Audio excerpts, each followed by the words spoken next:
event. Whether it's a baby shower, bridal shower, birthday party, or business meeting, Rosalita's has you covered. Enjoy the vibrant atmosphere in one of Rosalita's 2 exclusive private rooms with a customized menu that is perfect for your upcoming event. And if you're planning a date night, don't miss the lively mariachi nights every Friday and Saturday. Plus, Rosalita's gift cards make the perfect gift for any occasion. Come celebrate at Rosalita's, where every event is a fiesta. Learn more at rosalitascantina.com. Hi, this is Chris Pondoff from Illinois Recovery Center. As someone who battled alcoholism and addiction for 20 plus years, I understand the dark places you can find yourself stuck in. Alcoholism and substance abuse takes a heavy toll on your body and your mind, but you can overcome it. Start your journey to recovery at the Illinois Recovery Center, a rehab treatment center that provides comprehensive and customized rehabilitation addiction treatment. If you or a loved one are struggling with addiction, please know that there is hope. Visit IllinoisRecoveryCenter.com today.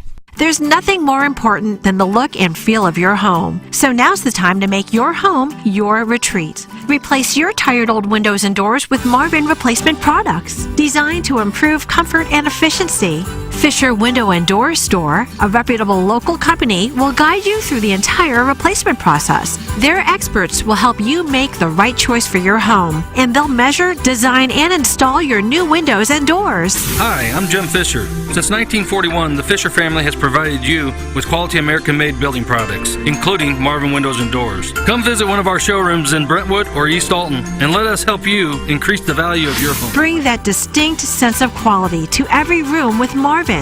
Visit Fisher Window and Doors' huge newly remodeled showroom in Brentwood or Fisher Lumber in East Alton, Illinois. Quality and comfort starts at Fisher Window and Door. Online at fisherwindow.com. Listeners ought to check out Collier & Thompson, support the sponsors, and have the best contractors in St. Louis work on your kitchen remodel, if that's what you want, or bathroom remodel, basement, wine room, whatever. Collier & Thompson does it all, and these are people that you can trust. They have an A-plus rating with the Better Business Bureau. That's not always that common for people in this line of work. They won a Torch Award for Ethics from the Better Business Bureau. Collier & Thompson on Manchester and Baldwin, next to Uncle Bill's Pancake House. Collier & Thompson, come home to quality. Online at collierandthompson.com. The choice of a lawyer is important and shouldn't be based on an ad. If you're seriously hurt in an accident, you'll want all the money you deserve. That's called justice. But there wouldn't be lawyers if justice was easy. No, justice is not easy. It's fought for and it's won. At Brown & Crouppen, we fight for justice every day. If you want some, call 222-2222. Because at Brown & Crouppen, justice is our business. Thinking about selling your home, but not thrilled about going public? Check out Compass's Private Exclusives with Jeff Lotman. With Private Exclusives, your home is shown to a select group of serious buyers. No public listing, no days on market, just real offers from real people. Their network connects you with top agents and qualified buyers, so your home gets the attention it deserves without all the fuss. Selling your home can be simple and stress-free with Compass Private Exclusives, because your home is special. Call Jeff Lotman, your Compass agent today, to find out more, or visit the Lotman Group online at JEFFLOTTMANN.com. This is wide receiver Luther Burton III. Come support NIL and get a quote from my friend James Carter. Thanks, Luther. That's right. For every quote you mention Luther Burton III, we'll make a donation to NIL on your behalf. Check us out online at carltoninsurance.net, 314-961-4800. Hey, you. It's Dr. Pryor. If your mouth's been getting more action from late-night pizza than it has from a toothbrush, it's time to come see me. At 100 West Dental, we know how to clean up your act and your smile. Whether it's overdue cleanings, a chipped tooth from a wild weekend, or just getting that fresh, I'm definitely not hungover grin, we got you covered. Look, we know you're not shy, so why shy away from getting your teeth right? Book your free consultation at 100westdental.com, and let's give you something to smile about. Because hey, you deserve to be as smooth as Tim's golf swing. Biggie's Restaurant and Bar has been a staple of the community for over 30 years and is serving your favorites like the steak sandwich, waffle fries, and so much more. It's not just the food that's rocking. With a full bar and patio, Biggie's is the perfect spot for lunch, dinner, and a little laughter. Biggie's original hours are back. Open 11 a.m. till midnight, Wednesday, Thursday, and Sunday. And 11 a.m. till 1 a.m. on Friday and Saturday. Check out the full menu at biggiesrestaurant.com and stop in today. You're hearing TMA all day on KPNT HD2, Collinsville, St. Louis. Featuring the morning after live from 7 a.m. to 10 a.m. Then a full show replay from 10 a.m. to 1 p.m. Followed by the best of TMA from 1 p.m. to 7 p.m. And another same-day replay starting at 10 p.m. KPNT FM HD2, Collinsville, St. Louis. This is TMA all day. Rise and shine, St. Louis. It's the Brown and Crouppen Morning After on KPNT FM HD2, Collinsville, St. Louis. At the Morning After STL on YouTube and on TMASTL.com with Tim McKernan, Doug Vaughn, Iggy Strode, and Action Jackson. 7:07 in St. Louis. You are listening to TMA. It's presented to you by Brown and Crouppen. Welcome to the Munganess St. Louis Acura, Munganess Burkhardt Alton Toyota 7 o'clock hour. Get involved on the program. Collier and Thompson phone line 636-9004-TMA. Text in to the Schaefer Door Company. Text inbox 314-881-TMA5 and email in the morning after at InsideSTL.com. Doug, they are active in the YouTube chat. Already? Jake Reynolds says, "Morning, boys. Glad to be back." He was gone. He was or we were? We were both gone. Think about that. Okay. Hope everyone had a great week last week. An even better weekend. Missed you all. Take care of yourself so we can take care of others. Thanks for all your hard work. Just a really nice sentiment. Makes me feel good on a Monday. Amen. Yeah. Spirit lifting in the YouTube chat. You can get in there and talk it over. Because John Scores is in there along with Don Pepe. That's correct. Too Fat to Kayak. Coaches John and Dean Ellis. And Doggy Season ticket holder. How do you get the name Too Fat to Kayak? Do you go to a kayak stand and say, "I'd like one, please," and they say, "No, sorry, sir, You're too fat to kayak." And so you live with that the rest of your life? That's right. All right. How much is too fat? 300 or beyond? Guess it depends on the kayak. And the height of the cute gentleman. What if he's short and stout? Like a what? Weeble wobble? Yeah, Weeble wobble. Weebles wobble, but they don't fall down. Think about that. Have you seen a kayak? If you can't get in it, you're too fat. Yeah, that's what they told him. Shut the F up, Jake Reynolds! Ernie Bjorkman's not ready for a good day. No. It's time someone shut him up. Yeah. Wyndham Clark is a major douche and the last person to be chirping after playing crap golf all week. That's Mr. Licks. He'd like us to talk about the President's Cup. We will, Doug, and we will break it down for the entirety of the 9 o'clock hour. And I know Jackson has 4 questions on it for the Little Piddles weekend wrap-up on Balloon Party. But here in the Munganess St. Louis Acura, Munganess Burkhardt Alton Toyota, 7 o'clock hour, what I thought would be an intense college football discussion following one of the finest games I can recall seeing with Alabama and Georgia. The Cardinals have taken the headlines, and St. Louisans are ready to rage. Press conference today, 2 p.m. My guess is 101 ESPN will carry that live. Is that correct? I don't know. I saw you nodding. I don't know. Out of my periphery. I saw it. My periphery. I'd be very surprised if they did not. Yeah. Not trying to take a shot if they don't. If they don't, I never saw this. Oh, gosh. Play this back. Yeah, this never happened if they don't do the press conference. Are you questioning their journalistic chops? No, I just does sound like it. It's what the people are talking about. Yeah, for sure. And man, I'm telling you, Katie Woo's column. When did that come out? Friday. When Friday? That's a good question. Thank you. I was also, that's right. You were in the Hamptons. I read it Friday, so at some point Friday, maybe late morning. I was curious if it was talked about on our show or 101. It wasn't out then. Okay. I mean, just incredible. I tip my cap to her, number one, for the reporting. That was, I call it old school. I would just say it's something that, is maybe like 5-10 years removed from what we see now, where you kind of have fans covering teams. So that was great. And then you also have the Goldschmidt story yesterday. And then, which I find to be really interesting, and perhaps it only interests me, then John Mozeliak talked to Derek Gould last night, which I pick up a read from. And by that I mean the sources on Friday in Katie Woo's article. Mozeliak's not happy about that, so then he goes to Derek Gould, who he hasn't really been talking with much, if you follow all of this stuff, to make his statements last night in the Post-Dispatch. And, Doug, we've got a few developments since we were all last in the studio together.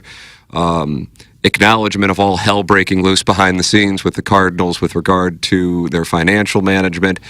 their player development in Katie Woo's article on theathletic.com.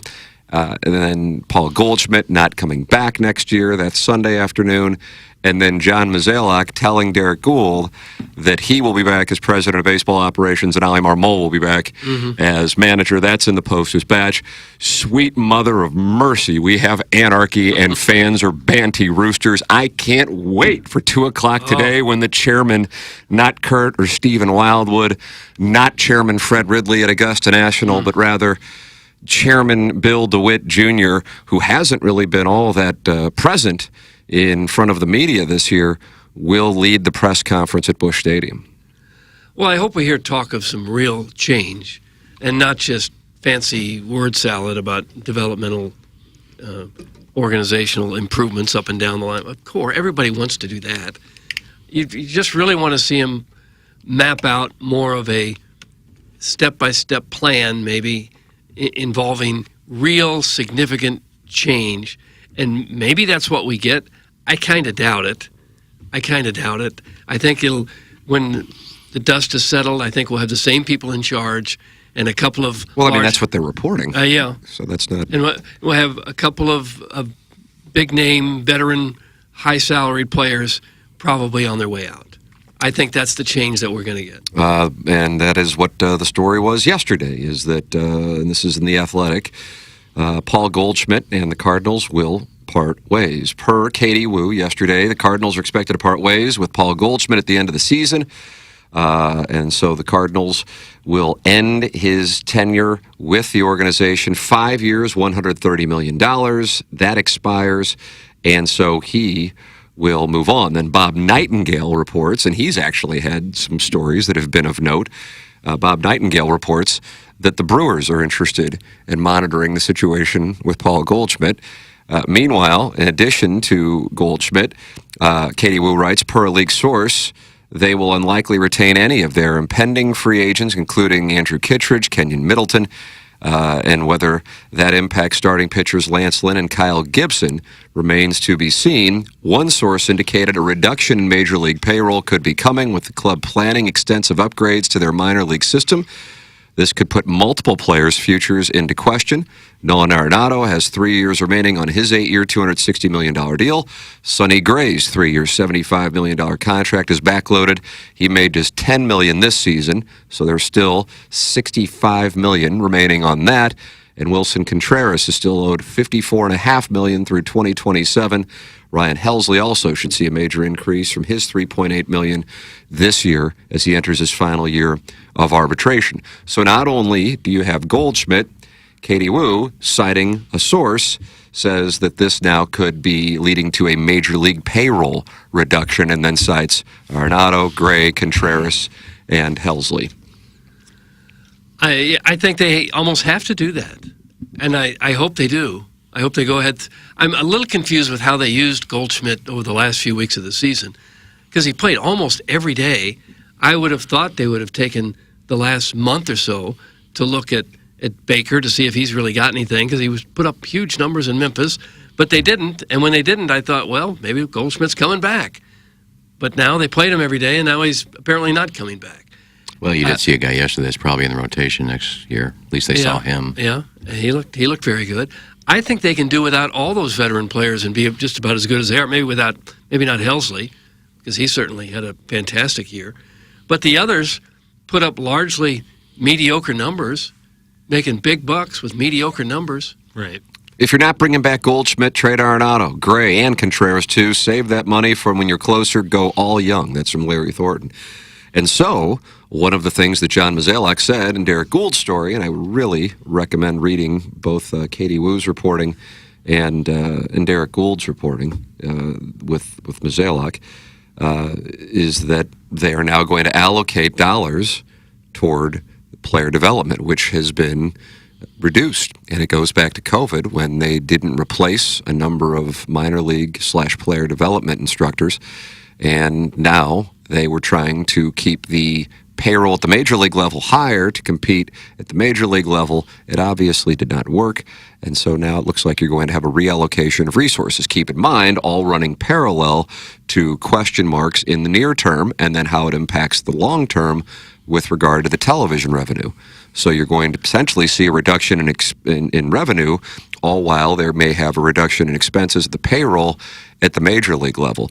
And the question that I want to see them attempt to answer is how they're going to communicate that to the fan base, because I believe that they have been giving off these tells ever since last year when they signed a bunch of players, and by bunch I mean the pitching staff, to short-term deals. Gray was a 3-year deal, which was not a long-term deal by any means, and then obviously the 2 one-year deals for Gibson and Lynn. So they were communicating that they were in short-term financial management mode. My belief was it was because of the television deal. Now, it didn't work at the major league level. I sure as hell hope they don't spin that this was a winning season. I really hope that they don't attempt to do that. It's like a college football coach going, well, we went to a bowl. You can't try to pull that crap today. I kind of think it's 60% that they will, actually. But because clearly they're so damn out of touch that Mozeliak and Marmol come back, if indeed that's accurate, and I see no reason why it wouldn't be. I don't think Derek Gould's quoting John Mozeliak and he's saying something that's inaccurate. That you have a fan base that was already irritated / angry / apathetic, and somehow following the season you're going to do more to piss them off. Yeah, without like Mozeliak's going to stay in his role, Marmol's going to stay in his role. I don't know how this press conference goes anyway, but fans being either more confused about the game plan going forward or just upset that nothing is really going to change on paper. You know, they can say a lot. I think to your point, Doug, earlier, I think it's going to be a lot of word salad. I think a lot of long-term discussion. Mm-hmm. I mean, in Derek Gould's article, he uses the term directional shift. I think you're going to hear a lot of that. I don't think you're going to get a step-by-step plan on how things are going to get fixed or a timeline for that matter. Did he dispute anything? I'm sorry, Jack. No, go ahead. Did he dispute anything in his column with Gould that Katie Wu said? It didn't look like he addressed anything like directly about what Katie Wu reported. Yeah, no, I don't believe that he did. So she had a lot of meat in hers, and all he said was, me and Marmel are back. Well, that's meaty. If you were expecting maybe a bombshell announcement that one or both of them would not be back. Right. And then Wu's article, she talks about how Chaim Bloom, his first step is going to be getting a new director of player development. Yeah. So that's step number 1, which is the right move, but that should be addressed in the press conference as well. Also, I feel like he should be there. I don't know if Chaim. It seems like I would think if you're going to have a guy who's taking I would expect it. Yeah. Unless it's just Bill DeWitt by himself, I would be surprised. But I thought it was going to be DeWitt and Mozeliak. That was my understanding. It's kind of surprising that it got to this point. Is that in Derek's article? Derek's article or somewhere aggregated it that's reported that it was going to be Mozeliak and Chairman Bill DeWitt Jr. But I could be off on that. If I am, I apologize.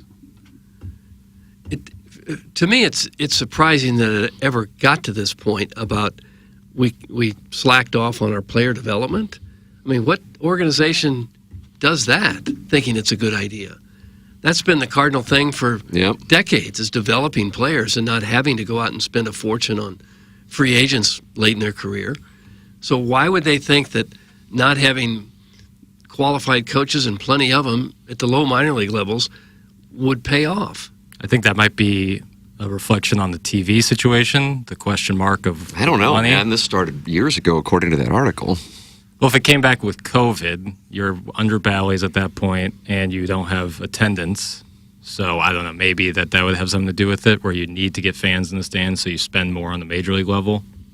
That's just one speculation. I don't know.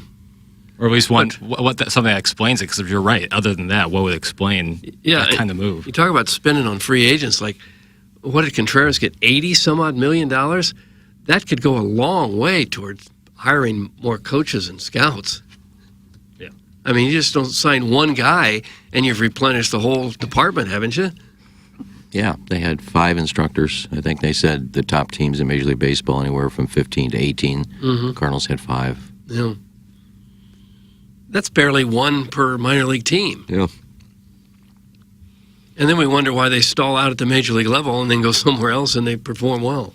That's the damning part. Mm-hmm. So a lot of what Katie Wu's article conveyed, and again, I can't be more, I mean, it was just, God, it was so good. It was so refreshing. It took me back a decade. It was just so nice to have what truly I felt like was actual journalism. All of the sources were off the record, or not off the record, excuse me, anonymous. And I suppose that's, unfortunate, but I guess it's understood, whereas Mozeliak used his name and talked to Derek Gould. But other than that, in just absolute 5 stars with what she wrote in The Athletic, is that the Cardinals have not only missed on drafts, they then have failed to develop players. Once they get to the major league level, they're not ready because they rushed them and they didn't have the instructors to get them ready. And then those players go to other teams and they kill it. And this is what has been a theme for many fans over the last number of years. Furthermore, the whole thing about not spending money in DeWallet, I don't know how you can agree with Katie Wu's article and then still talk about him not spending money. The core issue is not that they're not spending money. It's that they're spending money terribly. They have been spending money. You decided the Contreras deal. And they spent, $70+ million on starting pitching last offseason with Gibson and Gray and Lynn. But that's the thing. Randy Carricker was on this last year from the beginning when they signed Gray. It's great. It doesn't make you a great ball club. So what's the point of doing it? And that's the whole thing. They were kind of in this, we're going to try to keep one foot in, all while managing our expenses. But you were never going to be a 90+ win team with this team, with what you had on the roster. And that's with Goldschmidt and Arenado, and you'd expect them to play better. So now it's blown up so far. The opportunity to correct this was July of 2023. And why they didn't, I don't know. But that was the opportunity to sell when your resources had higher value. Now you're selling from a position of weakness, and therefore your return is less. Absolutely mismanaged. Yeah. And God help us with what's going to happen at 2 o'clock today. Holy crap. I still, just like deep down, I'm like, they can't possibly be doing what Derek Gould is reporting that they're doing, but I guess they are. Just continue to have, it's another string of self-inflicted wounds. Mm-hmm. I guess they figure that with the moves they made last year, like they always think, well, if we can just stay close and make the playoffs, our fans they'll think we tried and they'll be happy. Well, I saw the crowds. I said, well, that didn't work. It's not working anymore. They're not going to keep coming back. We put mediocre products on the field. I don't question their desire to win or want to put together teams that win at all. I wouldn't question that at all. They just have made the wrong decisions. They want to win as bad as anybody. You win, you make more money. They just have made one personnel gaffe after the next. The Brewers have spent over the past 10 seasons close to $450 million less than the Cardinals. It's not spending, it's development of the player to be major league ready. That is from Big Worm. And when you can't develop them, you wind up overpaying for them. That's correct. Late in their career, like pitchers, Arenado and Contreras. Well, pitchers cost more because they're free agents later in their career. And so you can't build a rotation out of free agents. And that is, if I'm not mistaken, what everybody in the Cardinal rotation, at the start of the season anyway, Palante became a member of it, but at the start of the season, they were all free agents. Right. Lynn made a circle back, but initially a free agent. And by the end of the year, the 2 best starters they had are their young guys, Palante and McGreevy, look like the 2 best starters they have. Right.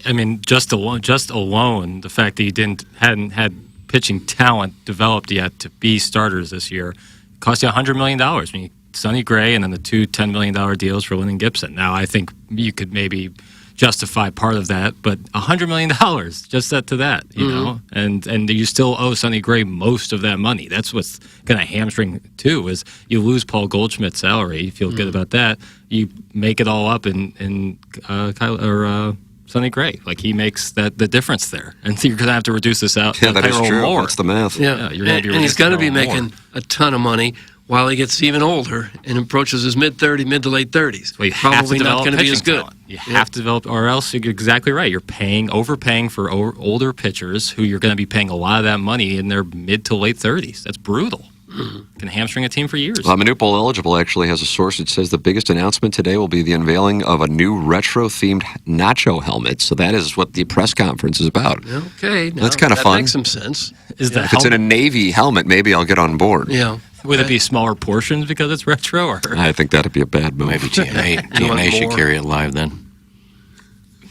We want more snacks, not less. That would be so great if they put this whole press conference together for the ultimate throwback nacho helmet announcement. First time in a long time, Tim, that we're not talking about, and I don't think they will either, about, we're going to need 3 starting pitchers. We need a big bat in the outfield, a big name free agent. None of that's happening.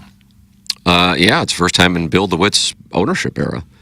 That's why I cannot wait to see how he handles it.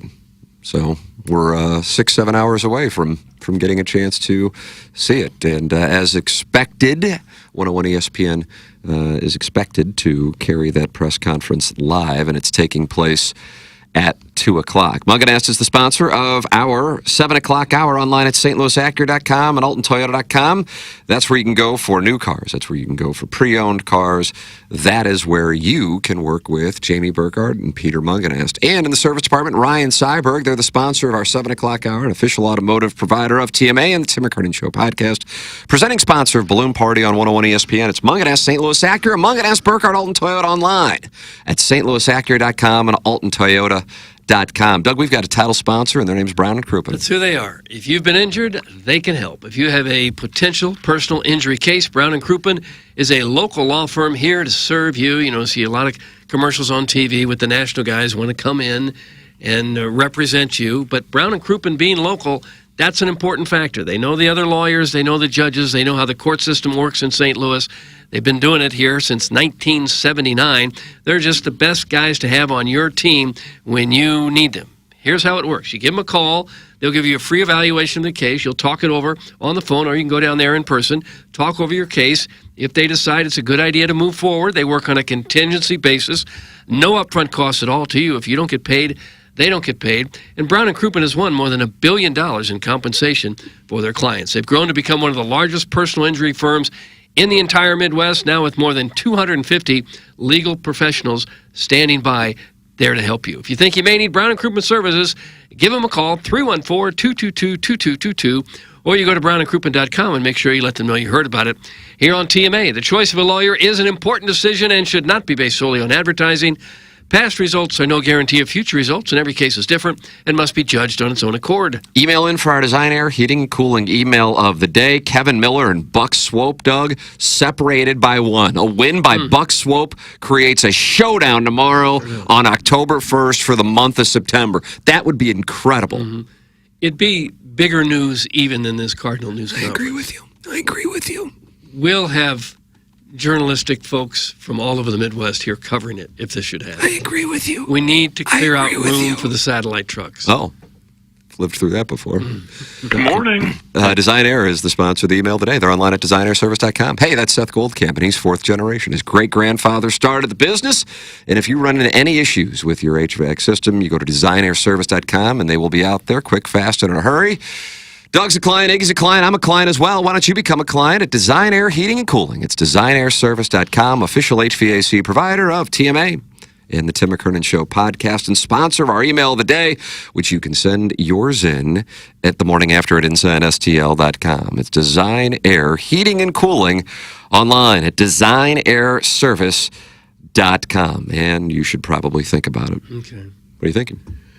Well, I wasn't really thinking about Design Air for just a second. Yikes. I was thinking about all the cool air that's generated by Cardinal swings and misses. Is that a tie-in there? Cool air. Yeah. And I was looking at what some of the younger guys did when they came up and how disappointing Nolan Gorman's season was. And Ciani, however, playing a great defensive center field, didn't hit much. Jordan Walker still not hitting. Victor Scott batted .219. Just up and down the lineup, the guys who come in as young guys just, for the most part, can't hack it. Mason Wynn was the opposite because he had a horrible year last year, the month and a half he was here, and turned into be a terrific player. So there is hope that these guys, in time, can get it together. but they're going to have to speed up that timeline because you can't wait 3 or 4 years for guys to get it at the major league level. Yeah, I don't anticipate a big change in performance on the field next year. I don't think that's coming. I wouldn't either. It's going to get worse before it gets better. Who do you pin your hopes on? What player do you look at and say, boy, this guy is really ready to become a star and lead us? When, that's it. Yeah. I mean, even he's Helsley, I guess, but he's about to be in his final year of arbitration. It's tough to say. Wynn's not a guy that you think is going to be the next Bobby Witt or anything. He's not going to hit 330 and hit 35 home runs. No, certainly not the power, bases, but he could hit above 300 and be a solid player for sure. Gold Glove caliber shortstop. That's who you'd pin it on, but outside of that, maybe Brendan Donovan. He's kind of a nice utility guy. I wouldn't necessarily think that. I mean, if that's who he's a good player, but. Are you taking calls from ladies today, or have we already reached our maximum for the month? Thanks. That's in the Baldwin Beer Bitch. We absolutely are. Sure. There is no maximum. There is no. That's right. That's mainly because usually the minimum is 0. Yeah. 636-9004-TMA, Baldwin Beer Bitch. Call in and be a friend of the program on the Callier and Thompson phone lines, and you'll move to the front of the line because these phone lines are loaded. Mm-hmm. You think she's drinking all that beer in Baldwin? I would assume.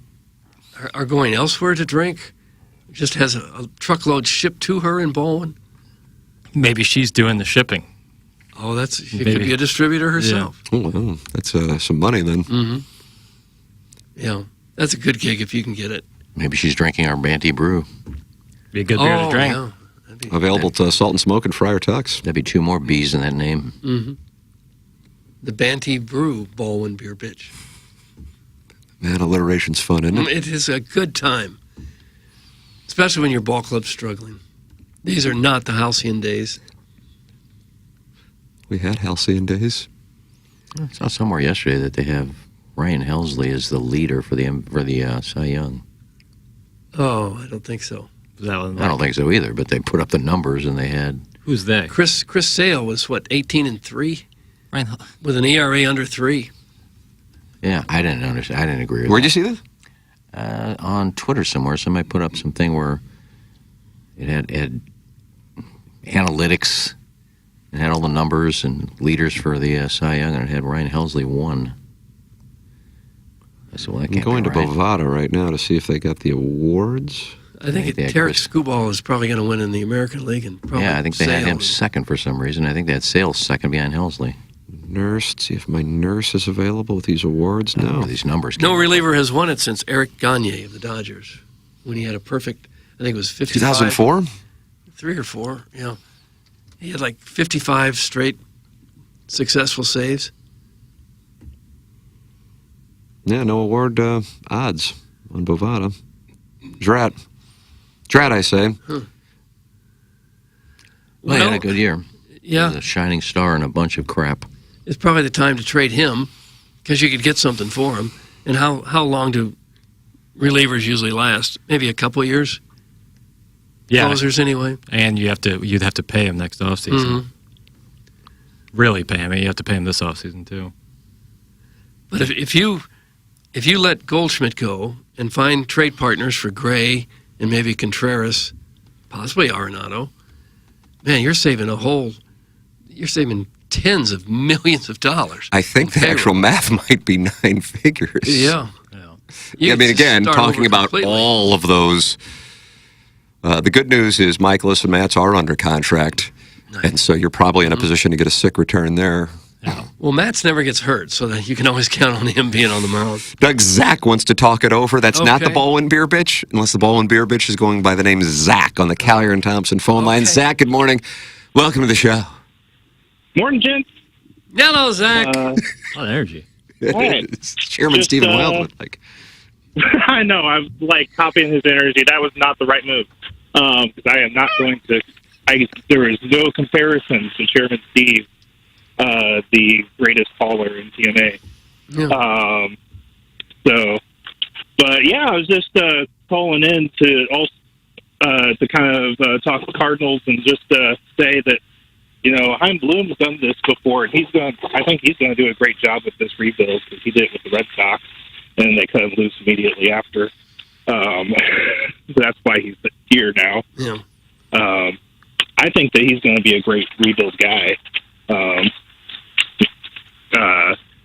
After trading Mookie Betts, maybe the worst trade in baseball history. I know the owners told him to do it, but that's not going to. But still, maybe the worst trade in baseball history. How about Mookie Betts? Which one? In terms of return, the Mookie Betts trade, Boston to LA. Yeah. Not good. Not good. Hello, la la la. Who was that? All right. Is I that don't it, know, I'm Zach? sure the Texans are happy so far. Yep. Okay. Yep. They're not going to be happy with me. Well, not bad. They talking sports on the. Yeah. Stop the giggling. All right, Zach. Nice call. All right. Oh. Swing and a miss. Let's see what we got going on. Okay, thanks for wasting part of my life, Zach. You should go impale yourself on your chain link fence in Afton. It wasn't that bad. Yeah, did he announce he was in Afton? That's I don't from the think he Shrewsbury did. seat's No. different. You know the tension between Afton and Shrewsbury is intense. He said he wanted to talk Cardinals, giggled, and then left. Get this mother effer off the air. It's Dutch Rennert. This is definitely the porta potty guy. That's from Clevie Wade. No, it wasn't.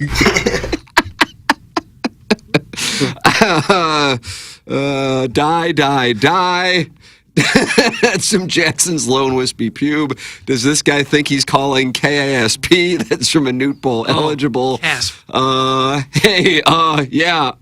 This guy sucks. That's from Sweet Guy. Leave him be. This guy needs a bucket of bleach. That's from Beer Cats. Zach, eat the cheeseburger before making the call. Gosh. Die, douche, die. That's Marvin Florissant. Doug, these listeners do not want this man to continue to exist. Brian and Breezy Point, what's up, Brian? And we wonder why people are gun shy about calling in. Not the Baldwin They Beer almost Bitch. immediately get death threats. He's on the Callier and Thompson phone lines. Good morning, Baldwin Beer Bitch. Okay, hello, Baldwin. Hey guys, that's going to be a really hard call to follow up on. No, so. what you got? Give it a whirl. All right, Doug, I've got an outline format. Is that okay? Well, just I like don't that. say A and I then like 1, that. 2, 3.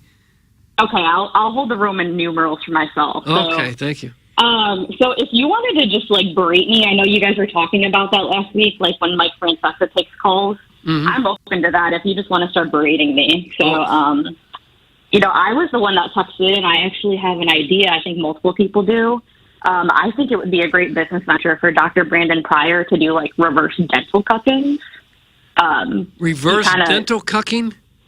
Yeah. So my husband, he's great, and I think he probably does an adequate job of brushing his teeth. But sometimes I feel like he doesn't live up to my standards. So I would just love for him to go in for a routine dental cleaning, and he'd be sitting in the chair, the main chair. I'd be in the corner. So now normally I'd be the cock, right? In this case, it's reversed. Because he would be in the chair. Dr. Brandon Pryor would just be like, really, this is the best you can do? You missed the spot. He would just be berating him about his oral hygiene. Oh, So- I see. Yeah. Yell at the so customers. Iggy, exactly. So Iggy, would that be now I wouldn't be a cuck, right? I'm in the corner, but this is a reverse cucking. Yeah, it's kind of a three-quarter cucking because you're not really participating. You're just sitting there. Doc's doing all the berating, and he's sitting there. Now, is he enjoying it, or is he really upset about it? Why are you yelling? I think everyone in the room would enjoy it, honestly. So I do too. Yeah. I agree. Could make for a fascinating video series. Yeah, why don't you do that? Set up an appointment and then all tape right. it. Doug, would that be hashtag content? I think it would be. Yeah. Be a HIPAA violation. Okay. Well, Yeah, it would be. Good. Thanks for the feedback. So, okay, all right. I'm going to move on to my next bullet here. So, Okay. So the Baldwin Beer Bitch name, in case you're wondering, I'm not drinking beer all the time. It just kind of originated. I met a couple other lasses at a craft beer store in Baldwin. We became friends, and so we became the Baldwin Beer Bitches. I do like craft beer, and I don't know if you guys are aware of this whole underground craft beer community. There is just during COVID when people were getting all the stimmy checks and they needed money to spend. They would go and buy a side project beer, and I would actually make a little money shipping it. So it's totally illegal. So I'm not going to give my real name out. I see. But on that note, I think someone texted in about getting some of the Banty brew shipped to them. I think it might have been Jackson's friend, Sweet Sweet Pie. So there is, there's some good techniques to ship beer across the country. So if Sweet Sweet Kai's actually interested in that, let me know, and I'm happy to do it out for free, just for a fellow listener. Huh. So. But you drink a lot of beer also. You got a big old beer belly, bit of a boiler. I mean, I do what I can. I go to Orange Theory like 5 times a week, so that kind of helps counterset it. So I don't see. Was it Derek? Was that the trainer that was living in someone's house? Yeah, that was tough. Yeah, Derek, Butch Patrick's werewolf doll. He got relegated to the basement. Yeah, I haven't encountered a Coach Derek, but I always keep my eye out for one just after hearing those stories. So, so next topic here. So Jackson, I got something for you. So I just want to thank you for bringing up Timothy Chalamet and Jeremy Allen White. So I was kind of clueless to them, and I made an effort to go see Wonka earlier this year. I know it's almost a year old now. Fantastic movie. I'm actually on season 3 of The Bear. Just want to thank you. If you have any other Jeremy Allen White recommendations. Nice. This is why goodorbad.com is such a great investment. Shameless is what he made his name with. Outstanding. He was in Iron Claw. Really good movie about the Van Erich brothers. I've got Iron Claw on my list. I've heard of Shameless. I didn't know if that would be good to go from, The Bear back to. It's very similar. To Shameless. Shameless is one of the best shows I've seen. Okay. All right. Well, thank you for your recommendations. I know you get a lot of flack from the audience, but I appreciate, your cinephiliac perspectives on things. That was a great word. Wow, cinephiliac. That was a lot of syllables. Really neat. All right, just rounding out the dais here. So, KG, just the only thing I've got for you, you talked about running with the Bulls in Spain for your 40th birthday. Yeah. I have a friend that goes almost every year. I'm pretty sure she'll be going. She's very single and attractive. I think that could be wise. So if you need a connection, if you're going to go running with the Bulls, let me know, and I'm happy to see if she's interested in, running across you there. I am very interested. Hit me in the DMs. Okay. You could find some passion in Pamplona. I may not come back. Couldn't you You sure could. You got to have your white outfit ready. They all wear the white outfits with the red bandanas. So apparently you just look like a loser if you don't wear one of those. Yeah, when in Rome. Could you set them up before the Bulls? I don't know. She's in D.C., so it might be hard to set up, cross-country first date. But, like someone just said, there's a lot of passion in Pamplona. Yeah, so that'd be quite a little adventure. I think you got to do this, KG. I like this a lot. Things are happening, Chairman. Okay, we'll see. I'll see her this weekend, so I'll get a little. I'll do a little, foreshadowing and see what happens here. Gonna need pics too. He's gonna need pics. Yeah. Tim, so I feel like we buried the lead. So how was your birthday weekend? It was glorious. Thank you so much for asking, Baldwin Beer Bitch. Did you get out around town? Did you find your long-awaited present? We went to some good restaurants over the weekend and had a great time. No threesome. Very pissed off about it, as you can imagine. Yeah. Well, there's always next year. Yeah, and I will ask for it again next year. So on that note, so I know now you're always on a quest for lesbianism, and Doug, is this the less popular or the more popular, the male-female? I always forget it. Producer Joe says the MMF is the more popular according to the research he conducted. Okay, so it is the more popular, less popular. See, I might have confused Doug. I'd say it's more common. The MMF is more common? Probably. God, what do you think, Baldwin Beer Bitch? Popular, I don't know. Yeah, I agree. Honestly, I've only heard of one actual threesome in my life, and it was in college, and it was an Eiffel Tower situation. Oh, you got Eiffel Tower, sister? Is that what you said? Not me. Just a cohort, at the local university. So, nice. Yeah, but on that note, Tim, so a sneaker play for you. So I know, the Eras Tour isn't going to get a lot of love from the audience, but let me tell you, I think this is the trip fest you've been looking for. What is? The Eras Tour? The Taylor Swift Eras Tour. Okay, God, yeah, all right. You think do you think that's a hotbed of scissoring? Yeah, so let me just give you some more details. So this is a humble brag. The audience can tell me to go drown myself in beer. So I was lucky enough to go to 2 of them. I went to Kansas City, and then I actually went to one in France earlier this summer. And I will say, I think a Taylor Swift tour in Europe would just be your hotbed of lesbian activity you need. So You think Europe is more sapphic? I do. You know, the Doug, is that your research show that Europe is more sapphic in I've not done any research. North America? No. I mean, Doug, you were in Europe. Weren't people just more lovey-dovey, more PDA, just kind of more going with the flow? I didn't notice that. I was around a bunch of American tourists who were mostly interested in eating. Well, so Tim, just to clarify, so at the Eras tour in France, I mean, girls were just dancing on each other. They're just like in a trance-like state. You know, there's positive vibes. Yeah. There's Sounds like female energy. recipe for gooning. Isn't it mostly moms taking their 10-year-old daughters? I mean, there's some of that, but honestly, like we were in the pit, the floor area, and there were girls dancing all up on each other around us. Like it was a lot. It's kind of naughty. I mean, and like Tim, you wouldn't be creepy because there were enough husbands there that were just kind of like behind potted plants. You could be a zaddy. You know, and it's a safe space for females, so you don't want to be like a random guy just working there, you know. But I really do think that if Taylor Swift is going to do another world tour, I think the play is for you to get tickets. You know, you could probably go to Italy if you want to see your wife's homeland. You know, take her there. Go to an Eras tour, and I think that would just be on your Mount Rushmore. There it is, Doug. I go to the Taylor Swift show in Italy, Sounds like a really all for neat- the off chance of some light sapphic dry humping. I like that. The juice is worth the squeeze. Yeah. Once you get that final bill of this European dalliance. That is $20K. It'd be worth it. No, honestly, the tickets in Europe were only $150. Really? So, Damn. It's not as expensive as you think it is. No, Kansas City was like 3 times the price. So yeah, just keep an eye out. You know, Taylor Swift. I would say Spain, Portugal, Italy, France. Those are probably your hotbed of, you know, passion, lesbian activities.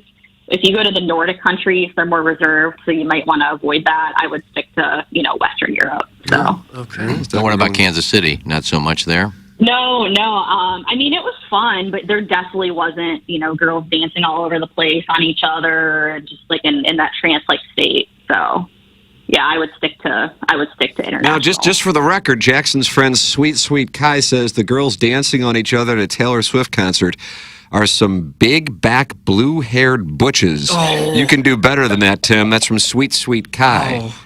It's Butch Layden? He's got a little Eric in the CWE in him. Sweet Kai does? Yeah. Oh, is that right? Mm-hmm. Now, what does that mean? I think that they would agree on a lot. Doug, it's so cryptic. I don't know Jackson's what so that means cryptic. either, I guess. But that just shows that I reach across the aisle, baby. I'm just a lover of love. Oh, okay. Well, one last note here in my outline before I wrap it up here. Okay. So Iggy, Iggy, first of all, I know I'm gonna divide the audience here, but I love you. So, well, thank you. I appreciate big fan of yours. So, Thank you. Main thing for you. So I used to actually be, you know, obviously I'm a girl. I actually was a caddy throughout high school and most of college. So you caddied for women, right? Yeah, when the LPGA tour was here in St. Louis. Okay. Did you ever get any like weird experiences just being, you know, a caddy of the opposite gender? Did you ever like overhear anything weird? Or I just, where I'm going with is, so obviously I caddied mostly for men, and let me tell you, it was just the most, you know, it was just the most adulthood moment of my life. I mean, this was at a country club too, and people would be flying out hookers from Vegas. Really? People had burner phones.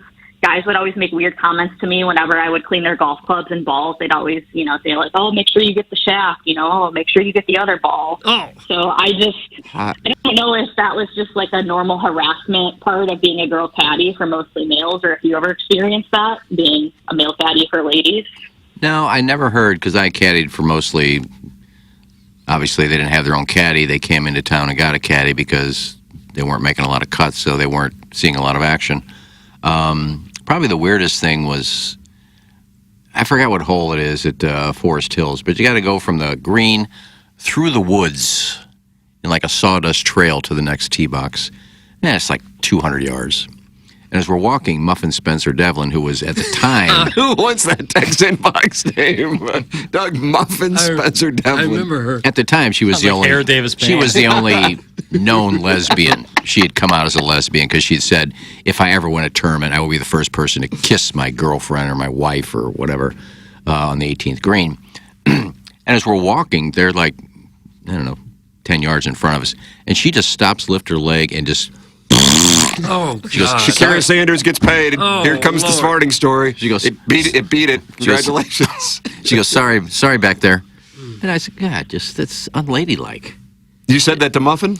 I said it to Erica Wyckoff. I was caddying for her. I said, that's just Erica gross. Wyckoff. Wyckoff takes a hit. No, Erica Wyckoff I was caddying for, and I just turned to her and I said, that's just gross. So anyway, I have a thing about women farting, but that's probably the weirdest thing. I never heard really. So that's your kink? I never heard a lot of stories.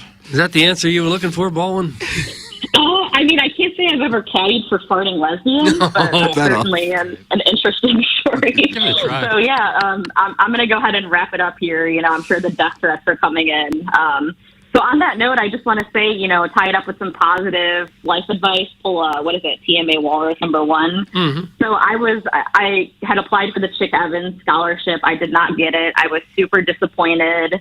And in hindsight, you know, every moment of your life, there's a reason why it happens. And so if I had gotten the Chick Evans, I would have gone to a different university. I would have never been in St. Louis, would have never met my husband, would have never met you guys. Mm-hmm. So just, you know, if the audience is having a bad day, if something doesn't go their way, it's okay. You know, in 5-10 years, you'll look back and realize it happened for a reason. So that's all I got today, boys. So thank you so much. Look at that, what perspective. Make sure you register on the app because there's a good chance you're probably Listener of the Month.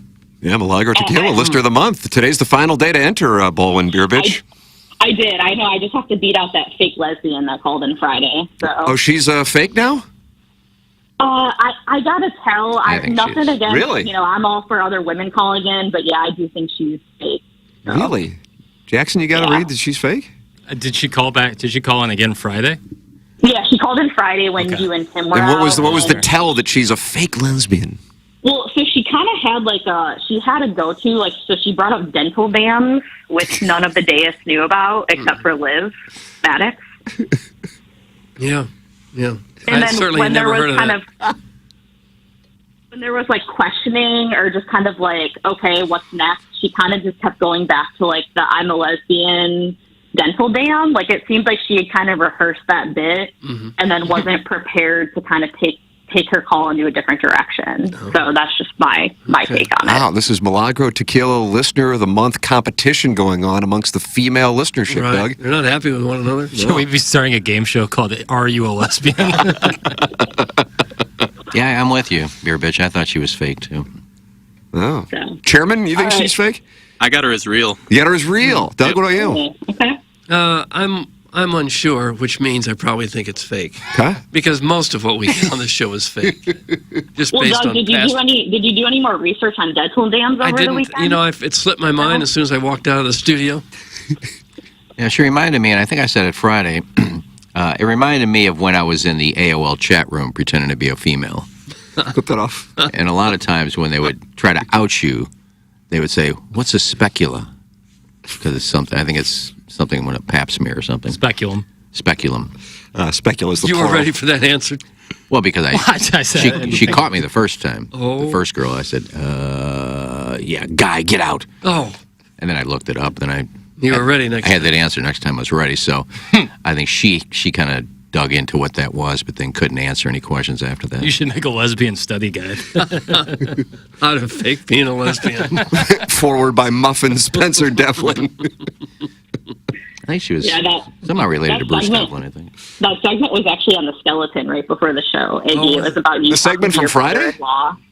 No, Iggy talking to his brother-in-law, pretending to be a lesbian, and they were both pretending to be lesbians and sharing pictures, and it was his brother-in-law. He was Iggy cybering with brother on AOL. he was by curious. Your brother was? No, in the chat room he was Biff, by interested female. All All right, boys. Well, I got to go get to work here. So thank you for taking my call. Thank you. Appreciate it. Have a good day. All right, there's Paul and Beer Bitch. She really wants to be the Milagro Tequila Listener of the Month for the month of September, and she is concerned that the fake lesbian in Brooklyn who's an 85-pound firefighter will get the award over her. Wow, what a competition we have. It's exciting. Yeah. And we have the Design Air Heating and Cooling email of the day with Buck Swope with a win, forcing a one-game sudden death playoff tomorrow with Kevin Miller. So much going on, Doug. So much going on this program. Yeah, I don't even know where to look.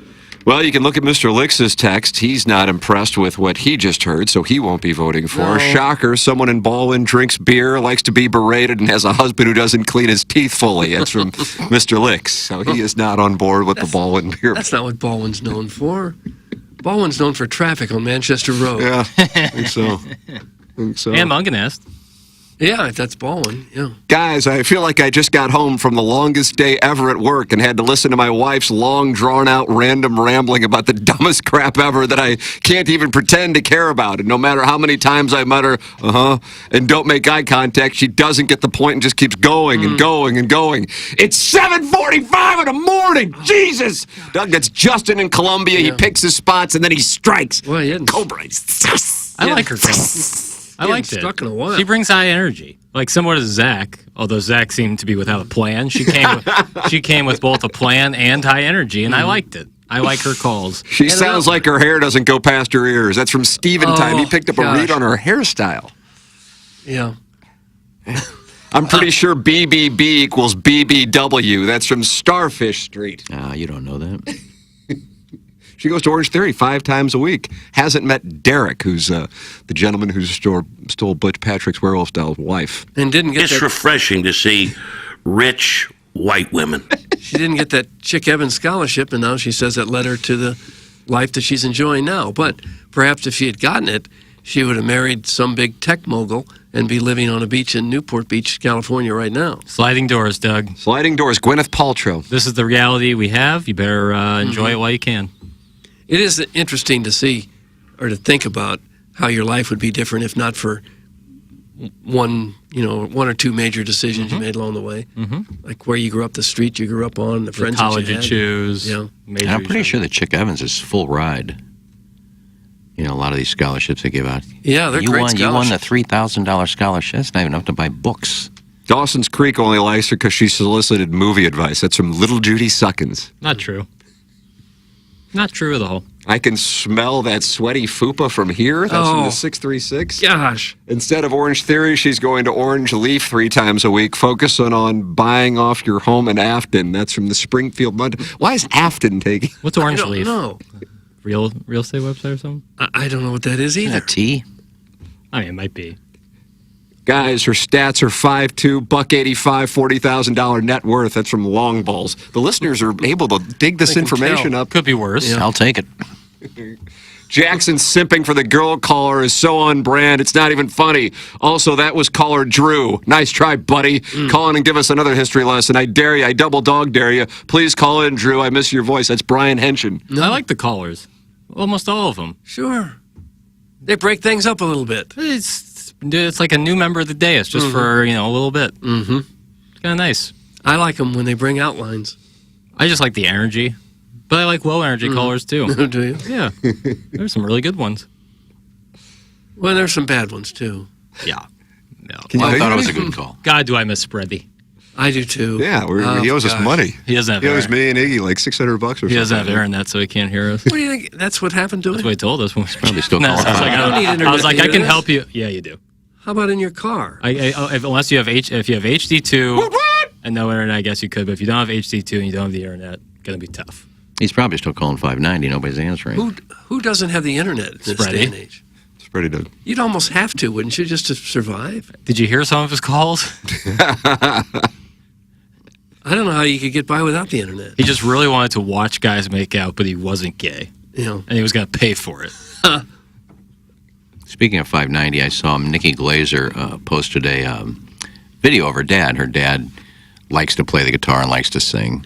And she says, I'm out watching my father this weekend. And he's sitting on the patio of the Pasta House, and in the background is just 2 big 590 signs. No, there aren't. And he's sitting there playing. It almost looked like he's doing a show at 590. So is he playing at the Pasta House? He was sitting outside on the patio. Got it. And At the the old chair station, yeah. and the chair was facing Pasta House, but the camera was facing him, and behind it was the windows of 590. Because the old Kirkwood Brew House is now Pasta House, right? Yeah. It became Pie / a Mexican place, and then it became Pasta House. Did you know that Nikki Glaser is hosting the Golden Globes this year? Yeah. Pretty awesome. Oh, that's a huge thing. That Tom Brady roast, man. That's what catapulted her I'm right telling to the you, top. catapult is the right word. Guys, we need Perk to let us know how Gianna Dior, 2022 AVN Performer of the Year, is following her. That's from Josh Bob Bill. Gluten-free Perk is being followed by Gianna Dior, who won the 2022 AVN Performer of the Year, as you know, Doug. Why is she following gluten-free Perk is what Josh Bob Bill wants to know. She follows me, too. There's an important Gianna Dior question. I think so. Really? I think she follows everybody that follows Yeah, her. you gotta check the following count because that's sometimes. Yeah, like I have John Daly following me, and I'm sure we haven't necessarily crossed paths. So, yeah, there's some people who just have their social media teams follow everybody to try to build up their followers. Exactly. So maybe that's what Gianna Dior is doing. Doug, does Gianna Dior follow you? I don't know. Who is Gianna Dior? 2022 AVN Performer of the Year. Oh. No, I'm sure she does not follow me. Let's see. This is on Twitter? Yeah, the Twitter tweets. Right now we're going to stop the show. Okay, and see if she follows me. It's a GIAN, right? GIANNA, I believe. I think it's at the Gianna Dior. Yeah, because the one I looked up only has 14,000 followers. Yeah. Okay, we'll get to the bottom of this right now in the air. It's There's a lot of Gianna Dior's on here. This one has 610,000 followers. How many is she and it's followed by Lisa Ann and Caden Cross, so I gather that that's legit. And she's only following 468 people. Jeez, all right, well, that changes. So we would need to have an investigation into why she's following gluten-free Perk? Yeah, that's interesting. And what is Josh Bob Bill saying, Doug? He lives in Tampa with your son. What are we even talking about right now? Doesn't he live in the same building as Keisha Gray? And Greg Vaughn. Nice. Greg Vaughn is no longer living in an apartment building. Lives in a house down there. He lives with Gianna Dior where? Miraculously was spared by the hurricane. Yeah, right? God bless. Yeah. Seriously. Some right down the street got flooded out. Yeah. Seems like north of that, like Georgia, North Carolina. Oh, did you see some of that damage in Asheville, North Carolina? Yeah, the whole bridge is dead. They're up to like 130 people dead now. Whew. So the rain that we got hit with on Friday was the hurricane, right? I'd have to assume. Yeah, it was a tail. And it was sprawling from just to the west of St. Louis all the way to the Atlantic Ocean. That thing was a monster when it was coming through here. Missed me up in Chicago. Didn't get in Chicago. Oh, is that right? Yeah, it was windy as all hell, but... Is that another reason why you like Chicago better than St. Louis? Yeah, one of the many. Wow. I was having the thought that, ocean and Gulf side waterfront real estate has always been so highly coveted and about the most expensive real estate in the country in many areas. I wonder if that's going to start to change. It is. It is in part because of insurance. Yeah. That's the core issue. I mean, if you live 5 or 10 miles off the beach, you still get the weather. You're 15-minute drive from the beach without just getting nailed by these storms that seem to come with more frequency than ever before. Yeah. I saw another house in the Outer Banks just get swept out into the. I mean, a house my family stayed in the Outer Banks a couple of years ago, hit by a hurricane, swept out to the ocean. Like less than 10 years from us staying in that house was swept into the ocean. Caller Ellen's skeptical. She says, I'm sure Greg Vaughn's anxious to move back to St. Louis. That's Caller Ellen. I think that was deadpan delivery from Caller Ellen. That's my read. It was in the text form. I don't know. Well, they've actually talked about it. Because they don't like living below Keisha Gray. Well, they don't live in that building. I think once they maybe start to have kids, they're going to want to move back to family. I think that's kind of the plan. Hopefully. People from St. Louis suck. Okay. There was one city, small little town, right outside Tallahassee, that's gone. Everything in the town is gone. Everybody's houses are underwater. It's gone. This poor restaurant that just about 3 months ago finally rebuilt after the last hurricane, that's demolished again. Gosh, it's so sad. What city is this? I forgot the name of it. It's just a little town outside of Tallahassee. And they have a lot of mobile homes there and houses, just everything gone. Josh Bob Bill with a big announcement. What? I am sadly moving from Tampa and building a house right by Tower T.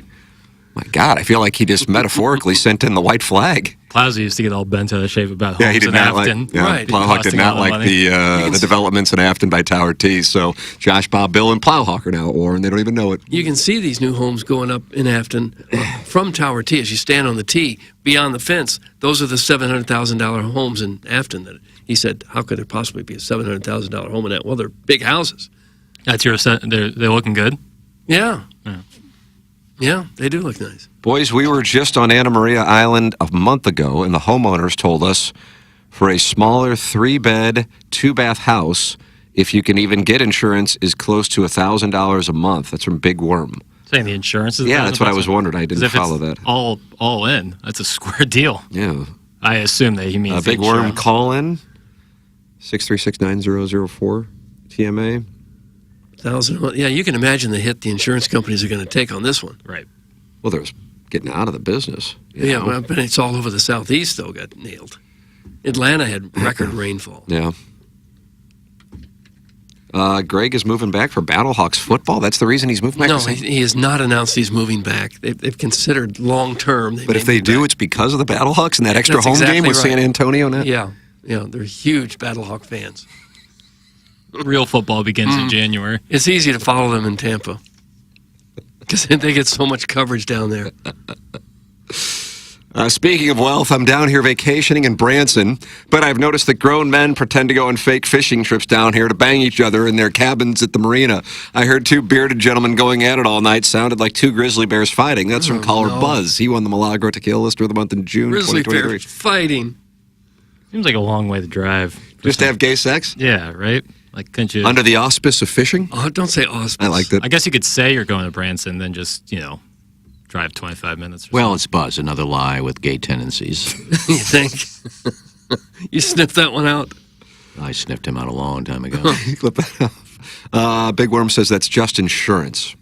Got it. Yeah, that's what I would assume. $1,000 a month for homeowners insurance? Yeah, well, if you had a multi-million-dollar house, you'd pay $12,000 a year for insurance. Yeah, I don't understand. I'm still not following that. Vacationing in Branson is an oxymoron. That's Mr. Licks. Afton is the new Country Life Acres. That's Eric in the Central West End. Yeah, that could be. Is it the new Nooning Tree? Yeah, can you be Nooning Tree? Nooning Tree was in Chesterfield, I think. Right. Yeah, but they moved to Afton. Did they really? My buddy's house in Destin insurance payments went from $25K last year to $40K this year. I'm not lying. That's from the 314. That would make sense. Yeah. That's going to activate the Destin people. Yeah. There's a war over Destin on this show, too. And there's a war between Cottleville and Webster Grove. So. Some people don't believe it's a viable vacation spot. Guys, did you see gluten-free perk almost showed nip over the weekend while daylighting in Cali, not vacationing, daylighting in Cali. So listeners are looking for nip slips on gluten-free perk's Instagram or Twitter? Oh, boy. I don't know what Is that what we're... These guys. What happened, Jackson? What am I? That perked Iggy's interest. I'm not like Brian Windhorst. I'm not the... Brian Windhorst. Well, he was the LeBron correspondent. I'm not the gluten-free perk correspondent. I don't know what she's doing. I don't have her tweet notifications on. No chance you're paying $40,000 in insurance for a condo in Destin. That's Mr. Licks. Destin's the same as Branson, fats and pores. It's in the Springfield Mud Tosser. No one is doing that in Destin now. Get back to your bucket of lard at Dolly Parton's Stampede. Carlos Spicy Wiener. Gosh. After the gluten-free perk text, Iggy is scrambling. That's from Big Tuft. Destin is the Roxy's of Florida? I don't know that it's that bad. I've been there. It was very, very nice. That was funny. It will be amazing, or interesting at least, to see what the long-term ramifications are with the buildup of that area there. The Destin 30A? 30A area that has, grown so large here over the last few years. If it continues to do that with just that storm, I'm sure took out some of it. I'm sure that area took a huge hit. I saw Perk's mom and dad at Evolution Fest. Didn't get a chance to say hi. That's from Steve in Wildwood. Boy, that's an important story. Glad we found that out. Did you get to Evolution Fest? Did you see the Killers last night or Beck on Saturday night? Or No, I didn't. Sunvolt. Or Billy Joel. No, Billy Joel and Sting. Mm-hmm. I would like that. Perfect weather. Have you seen what our weather's going to be like next week and a half? Fire. It's like mid-70s and sunny for the next 10 We days. all might be scratch golfers in 10 days. I would think. There'd be no excuse if you're not. And now that there's a little wetness, greens are softened a little. Mhm. It's Leaf City. So we can fire darts. You could, yeah. It's Leaf City, so hit it in the fairway. Yeah, where have you been playing, bruh? I was You're at- Far Oaks? I was playing in Chi-Town Stand Up? Chicago area. Medina, I assume? No, this place I was in, I think, is like the last possible suburb you can be and still call yourself Chicago. Like, I think it's like an hour to Hoffman the Estates. city. An hour away, still a suburb? That's the In Chicago Chicago thing is traffic, I'm weird. sure. That, like, they can be like an hour away and say, "Yeah, I'm from Chicago." Well, like if you were an hour away from the Arch, there's no way you could say, like, "Yeah, I'm from St." Well, I guess you could, but So people in Edwardsville say they're from St. Louis. Edwardsville is much closer to the Arch than an hour.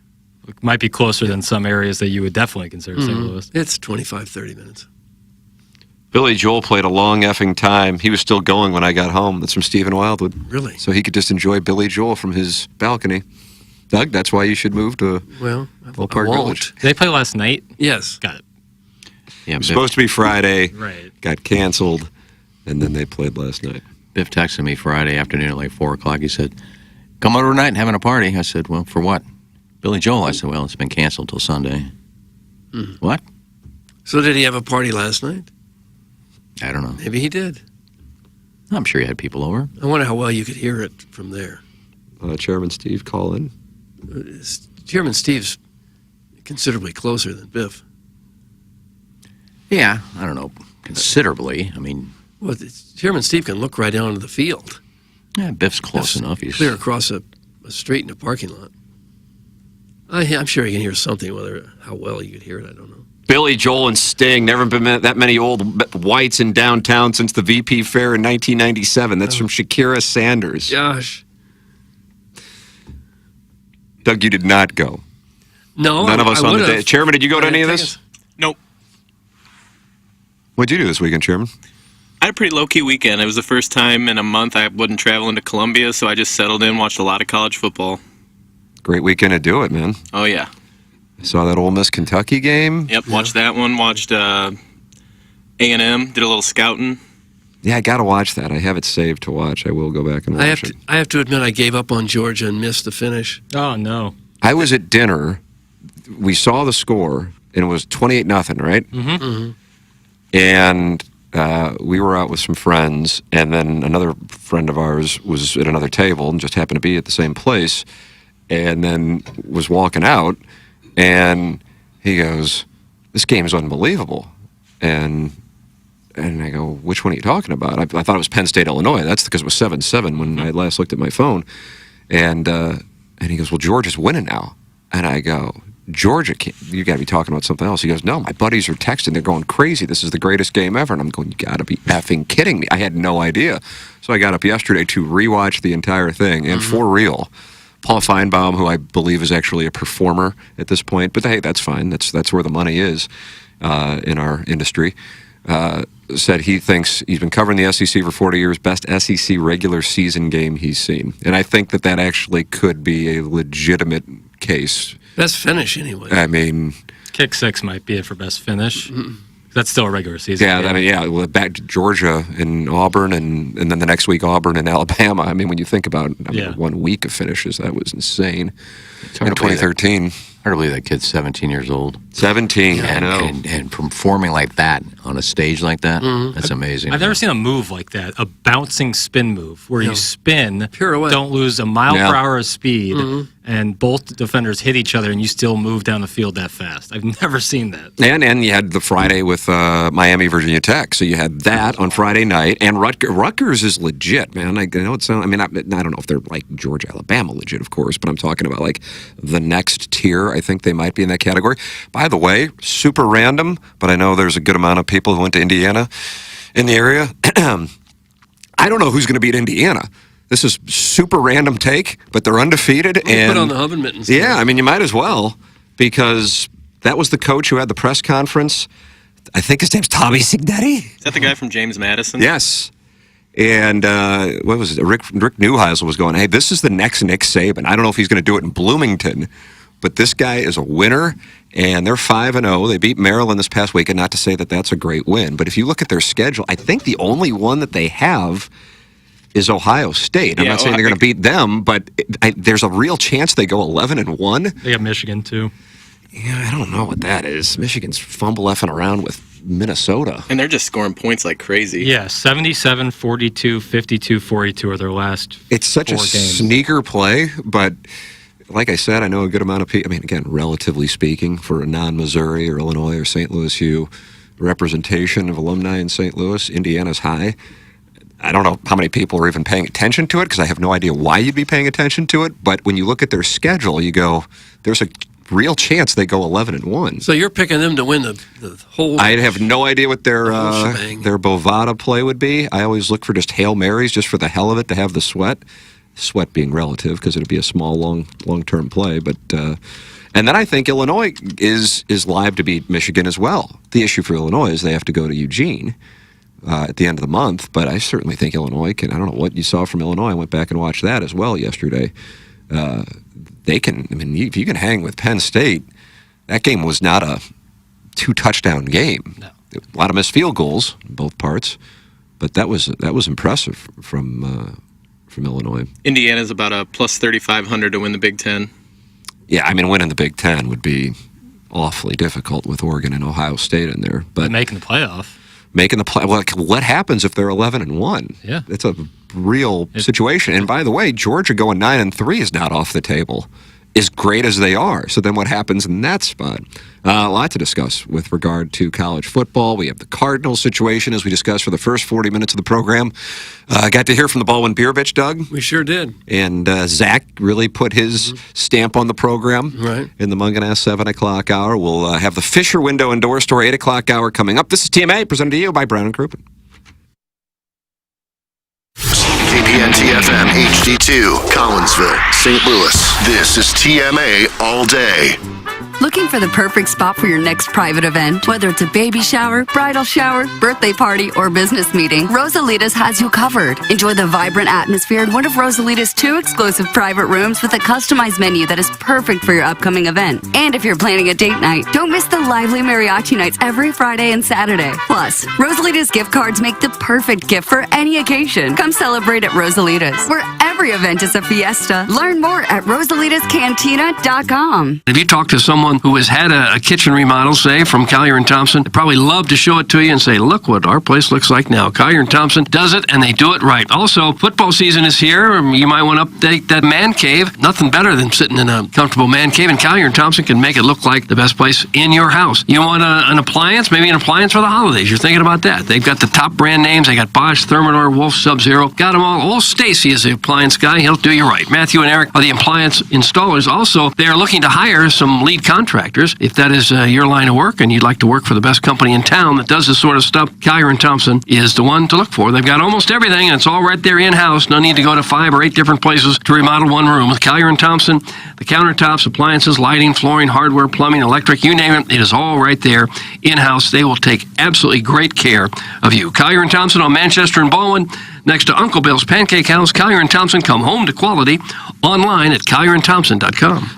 When it comes to coverage, you want the best, on and off the field. Hi, I'm Marvin Burks. I'm the safety on the field, and I trust James Carlton State Farm to be my safety net off the field. Thanks, Marvin. Whether it's a game-changing tackle or safeguarding your future, we have you covered. Check us out online at carltoninsurance.net. Thinking about selling your home, but not thrilled about going public? Check out Compass's Private Exclusives with Jeff Lotman. With Private Exclusives, your home is shown to a select group of serious buyers. No public listing, no days on market, just real offers from real people. Their network connects you with top agents and qualified buyers, so your home gets the attention it deserves without all the fuss. Selling your home can be simple and stress-free with Compass Private Exclusives because your home is special. Call Jeff Lotman, your Compass agent today to find out more, or visit the Lotman Group online at jefflottmann.com. Biggie's Restaurant and Bar has been a staple of the community for over 30 years and is serving your favorites like the steak sandwich, waffle fries, and so much more. It's not just the food that's rocking. With a full bar and patio, Biggie's is the perfect spot for lunch, dinner, and a little laughter. Biggie's original hours are back. Open 11 a.m. till midnight, Wednesday, Thursday, and Sunday. And 11 a.m. till 1 a.m. on Friday and Saturday. Check out the full menu at biggiesrestaurant.com and stop in today. This is Eric Conley, the founder of Illinois Recovery Center. At Illinois Recovery Center, our substance abuse treatment goes beyond mere recovery. It's about reclaiming lives filled with purpose, joy, and connection. Our dedicated facility is more than just a place of healing. It's a beacon of hope for individuals seeking to reintegrate into society and thrive in their work, family, and community roles. Our team is ready to help. If you or someone you know wants more information about the Illinois Recovery Center, please visit IllinoisRecoveryCenter.com. There's nothing more important than the look and feel of your home. So now's the time to make your home your retreat. Replace your tired old windows and doors with Marvin replacement products designed to improve comfort and efficiency. Fisher Window and Door Store, a reputable local company, will guide you through the entire replacement process. Their experts will help you make the right choice for your home, and they'll measure, design, and install your new windows and doors. Hi, I'm Jim Fisher. Since 1941, the Fisher family has provided you with quality American-made building products, including Marvin Windows and Doors. Come visit one of our showrooms in Brentwood or East Alton, and let us help you increase the value of your home. Bring that distinct sense of quality to every room with Marvin. Visit Fisher Window and Doors' huge, newly remodeled showroom in Brentwood, or Fisher Lumber in East Alton, Illinois. Quality and comfort starts at Fisher Window and Door. Online at fisherwindow.com. Ready to step your game up to the next level? 5P Academy is the place for any high-level 8 to 18-year-old football player. Based in O'Fallon, Missouri, we have national travel, 7-on-7, and flag football teams with professional coaches. Pre-registration for our 2025 season tryouts in November is open now. Come be a part of the championship-winning 5P family. For more details, email info@5pacademy.com or call Dustin at 314-440-8457. Hello, it's me, Tom Schmidt. I'm happy to tell you about Salt and Smoke and all the... I'm going to let you finish, Tom, but first, why don't you take a break, okay? You've been doing this for 57 years. Have you had time to think about that? Waffle cones, World's Fair? No. Lean brisket, popovers, Cracker Mac, whiskeys, bourbons, custom cocktails, maybe even wings trashed. I don't know. That doesn't matter if you don't accept my love, Tom. Will you accept my love? Will you kiss me? Salt and Smoke. Oh, and Iggy should quit. Introducing the first ever TMA Banty Brew, a 16-ounce canned wheat ale with orange and coriander and an image of all four TMA boys across the front. The Banty Brew, a refreshing ale made with white wheat, ground coriander, and fresh whole oranges. And now you can pick up the TMA Banty Brew at Salt and Smoke or at any area Friar Tuck's location. Must be 21 or older to consume or purchase. See the can at tmastl.com and find a participating location to try it for yourself. Brought to you by Charlottesville Brewery and Winery in St. Genevieve, Show Me Beverages, and Salt and Smoke. Find out more at tmastl.com. Want to take on some legends of TMA? Sound the same to someone who gives a damn about the best fans in baseball! Tired of it! The show's so great. Will there be a little speaker system out behind the dumpster so in case you're servicing me, I'll be able to hear my name? Then nominate yourself to be this month's TMA Listener of the Month. And if you win, you'll get recognition and other stuff. Sometimes all you have to do to win the prize is be a female. All it takes is one fake girl to just throw this show completely off course. Give us your name, a photo, and other pertinent information at tmastl.com. The TMA Listener of the Month Club, quenched by Milagro Tequila. Welcome to a brighter side of tequila with Milagro. Find out more at tmastl.com. I spent 4 years in San Francisco. It's the Brown and Crouppen Morning After. KPNT FM HD2. Collinsville, St. Louis.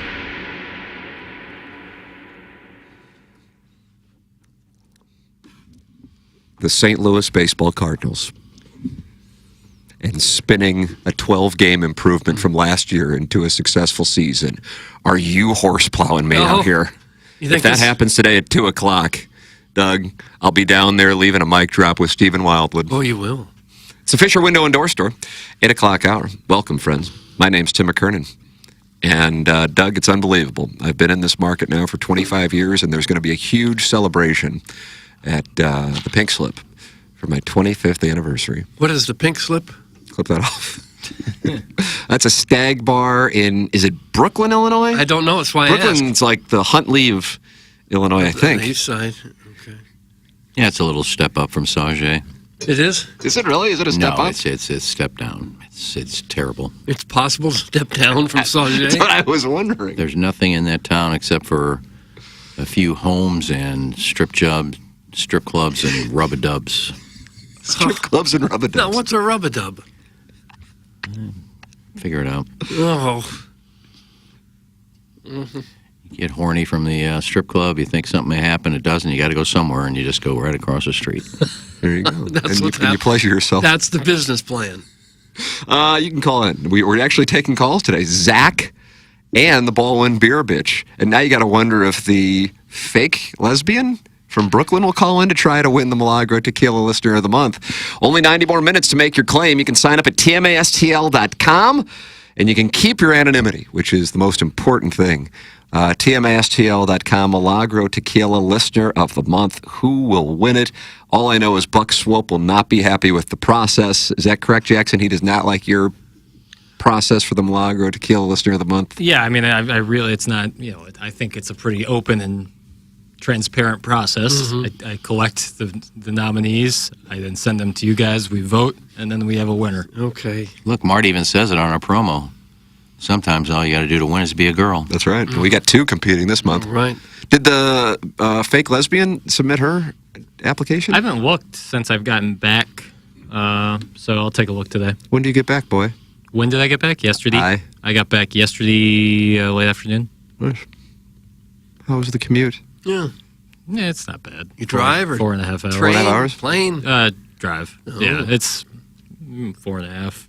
It's not bad. 55 north. Do you notice, Doug, that like, for example, the Columbia trip, which used to be a huge pain in the ass, I don't know how many times I've made it, having gone to school there, seemed like it was, I don't know, it just seemed painful. And then I drove down there for that Vanderbilt game this past, 2 weekends ago, and it felt like it flew by. Yeah, it's not much. I don't know what the hell the deal is. It's not like they've improved I-70 yet. I know they're planning on it. It looks like that construction's going on when you're close to Columbia. Is that to expand 70? Is that what's going on there? It's coming back towards us. Right. Well, there was a time when I was younger, the speed limit was still 55 there. Now everybody's going 80. And that was Sammy Hagar? I don't know. You got to know the Red Rocker. You got to. Jackson attacked him on Balloon Party. But I don't know what that has to loose. do with the speed limit. I can't drive 55. Okay. Well, And then Jackson mocked fans of Sammy Hagar on Balloon Party, and all hell broke loose. I'm just saying, people feel pretty comfortable driving There's about not one 85 miles an hour. You'd be safer knocking any other artist in St. Louis to the Well, 101 audience. It's a real outside. aggregator spin on what I did. I just didn't know who he was. What's an aggregator spin? Well, like when someone says something on a podcast and then some aggregator website takes Baker it. Mayfield. Yeah, or like this person hated working with George Clooney because of some podcast interview. I like that aggregator spin. And then you read the aggregator site, and it's just the first 10 paragraphs are to explain to you who George Clooney is. Mm-hmm. Like, okay, Yeah, never it's just mind. clickbait. Exactly. I do it all the time. I get suckered into it every time. Yeah. Oh, really? I got to read this, and then it's nothing. It's just If the article, a bunch of ads. If the article starts with "You won't believe who said this about the former co-star," that is clickbait. If there was a real article, it would tell you that in the headline. It's almost like they want you to accidentally stumble and hit one of the ads. Right. And once you get through the 10 pop-up ads, it's like, oh, wow, Courtney Cox. Yep, got away from him. Yep. There was a club called Mustang Sally's across the street from Pink Slip that had a broke-down school bus outside that doubled as the smoking lounge. Used to get a lot of blowies in that smoking lounge. Oral from ice heads is like sticking in a pencil sharpener. Doug, that's the recovering alcoholic from Belleville and Webster Groves. Covering alcohol. God, like a pencil sharpener. bad teeth, I guess. Guess so. How desperate do you have to be, folks? How desperate are you, really? When was the last time you sharpened a pencil? Let's be honest Good about question. In one of those pencil grinders? it. No, like the new ones where you zzz. Oh. It's been a few years. Yeah. We don't use pencils like we once did. Nope. It's a shame. Time to grab your crayons and your pencils. Picture pages. Think about that. Okay. You can participate in the chat on YouTube. 363 people are watching. Chairman Kurt, I haven't been looking at it. What's going on in there? Usually in there. I think Jake Reynolds just kind of holding court. Oh, is that right? People to interact with. He's talking about upstate New York. I just glanced. Yeah, he was on a well-deserved vacation last week up that way. I like that. A well-deserved vacation. So like Buffalo? Yeah. Vacationing in Albany. A tough night last night for the Bills. Yeah. Chiefs always They win. did. The Oh, yeah, guys. Oh, the Chiefs did win. Chiefs beat the Chargers. Yeah, Chiefs just keep winning, even though they don't really look that good. Well, they're going to need somebody to step up now with Rice's ACL situation. Your call 636-9004-TMA. Welcome to Chiefs Kingdom here in St. Louis. Although Kelsey helped me win my DraftKings team yesterday. Oh, did he? How much? Yeah, did he was down to $5,000 because of the way he's playing. I said he's going to have a breakout. I think Mahomes said we're going to get him the ball. So 90 yards, picked me up 12 points and a win. How much money? Yeah, $5. You got a chance for $1 million, and if you don't get it, well, it was only $100,000 for the winner. Get a chance. You're only playing one team. You never know. Okay. Got my money back now. Oh, sure. I do have a problem with Mike Weir. Lost cashing in my golf DraftKings team by 25 1/100ths of a point. Because of him? No, because Minwoo Lee played one match out of a possible 5. Well, what did Mike Weir do to draw your ire? Well, why don't you play Minwoo Lee? All you had to do is play one more match, and I win, and I cash. He played the opening match, lost 1-up with his partner, and then he didn't play the rest of the time until the singles matches yesterday. And then he tied Wyndham Clark. I can see why you're upset. Wow. One match he played. Yeah. Anyway. So how much did that cost you? You get back to 5 you won on the other thing? Yeah, pretty much. Yeah. I broke even for the weekend. Okay. The Venn diagram of Sammy Hagar fans and Safe Charles fatties is a perfect circle. That's from Doug's prison wallet, and he's our social media correspondent. Is he really? Okay. Well, Sammy Hagar has more fans than St. Charles. More fans than the number of people who live in St. Charles? I guess he's saying that only Hoosiers like Sammy Hagar. Yeah. I'm not a Hoosier. I like him. There you go. What separates you from the Hoosier community? A Vera Wang comforter? No, just what I eat, how I dress. How do you know what someone eats when you just look at them and immediately identify them as a Hoosier? I don't know, if you're sitting down to a dinner of catfish nuggets and coleslaw Not and how a many bush people beer, eat you're that. probably a Hoosier. Boy, I like coleslaw. This is my favorite Iggy character, Min Cash Ken, the DFS savant. It's a strap-on number 18. Min Cash Ken. That's like Minwoo Lee. Min Cash Ken. Imagine humble bragging about winning $5. Old Appleton stepdad on a beautiful morning in Old Appleton. I'm not humble bragging. I'm just saying that Kelsey helped me cash. My neighbor was blasting Sammy Hagar at Grove 23 whilst we played last week. That's from Steve in Wildwood. Okay. And probably not a Hoosier. I can't tell what's worse, Ken griping about every social media post he sees or having to hear about how his single 50-cent DraftKings entry almost won $500,000 if only he had picked better players. It's truly awful. No wonder Ned fired his ass. That's from glove blogger Tom Traven. Were you talking DraftKings on Ned Reynolds' show? I don't even think DraftKings was around when I was doing that show. Matter of fact, they weren't. Francesa invented it. That's right, he did. I was listening to our show on the way in, and it was a segment where I guess texting had just become a thing. Oh, nice. You and It Kat was were back to morning grind. talking to Doug about. Have you gotten into this texting? No. Is that no, right? no. Really? Yeah. Huh. 2006 is when I feel like I started texting on the regular. Jackson, I would ask you, but you were 8, so that probably wouldn't have been something you were doing. Yeah, T9 texting. T9, yeah, that's what I was doing. Yeah, well, I remember, and here comes people yelling at me. Uh-oh. But in The Departed, Matt Damon sends a text from his pocket doing T9 texting. Mhm. He sends a text out in his pocket, Oh, and that sure. movie came out in 06. How about that, Doug? Because he was so good at that. Yeah, That was kind of like, were you sure that you'd be able to do T9 texting in your pocket without seeing the screen? But whatever. I don't know what year it was, this podcast, but it was also, Tim was talking about Joe and Kat. It was 07. Comeback. It was 07 because it was Doug's first show, if I remember correctly. Wow, is that right? Yeah. How do we get that audio? D-Bear?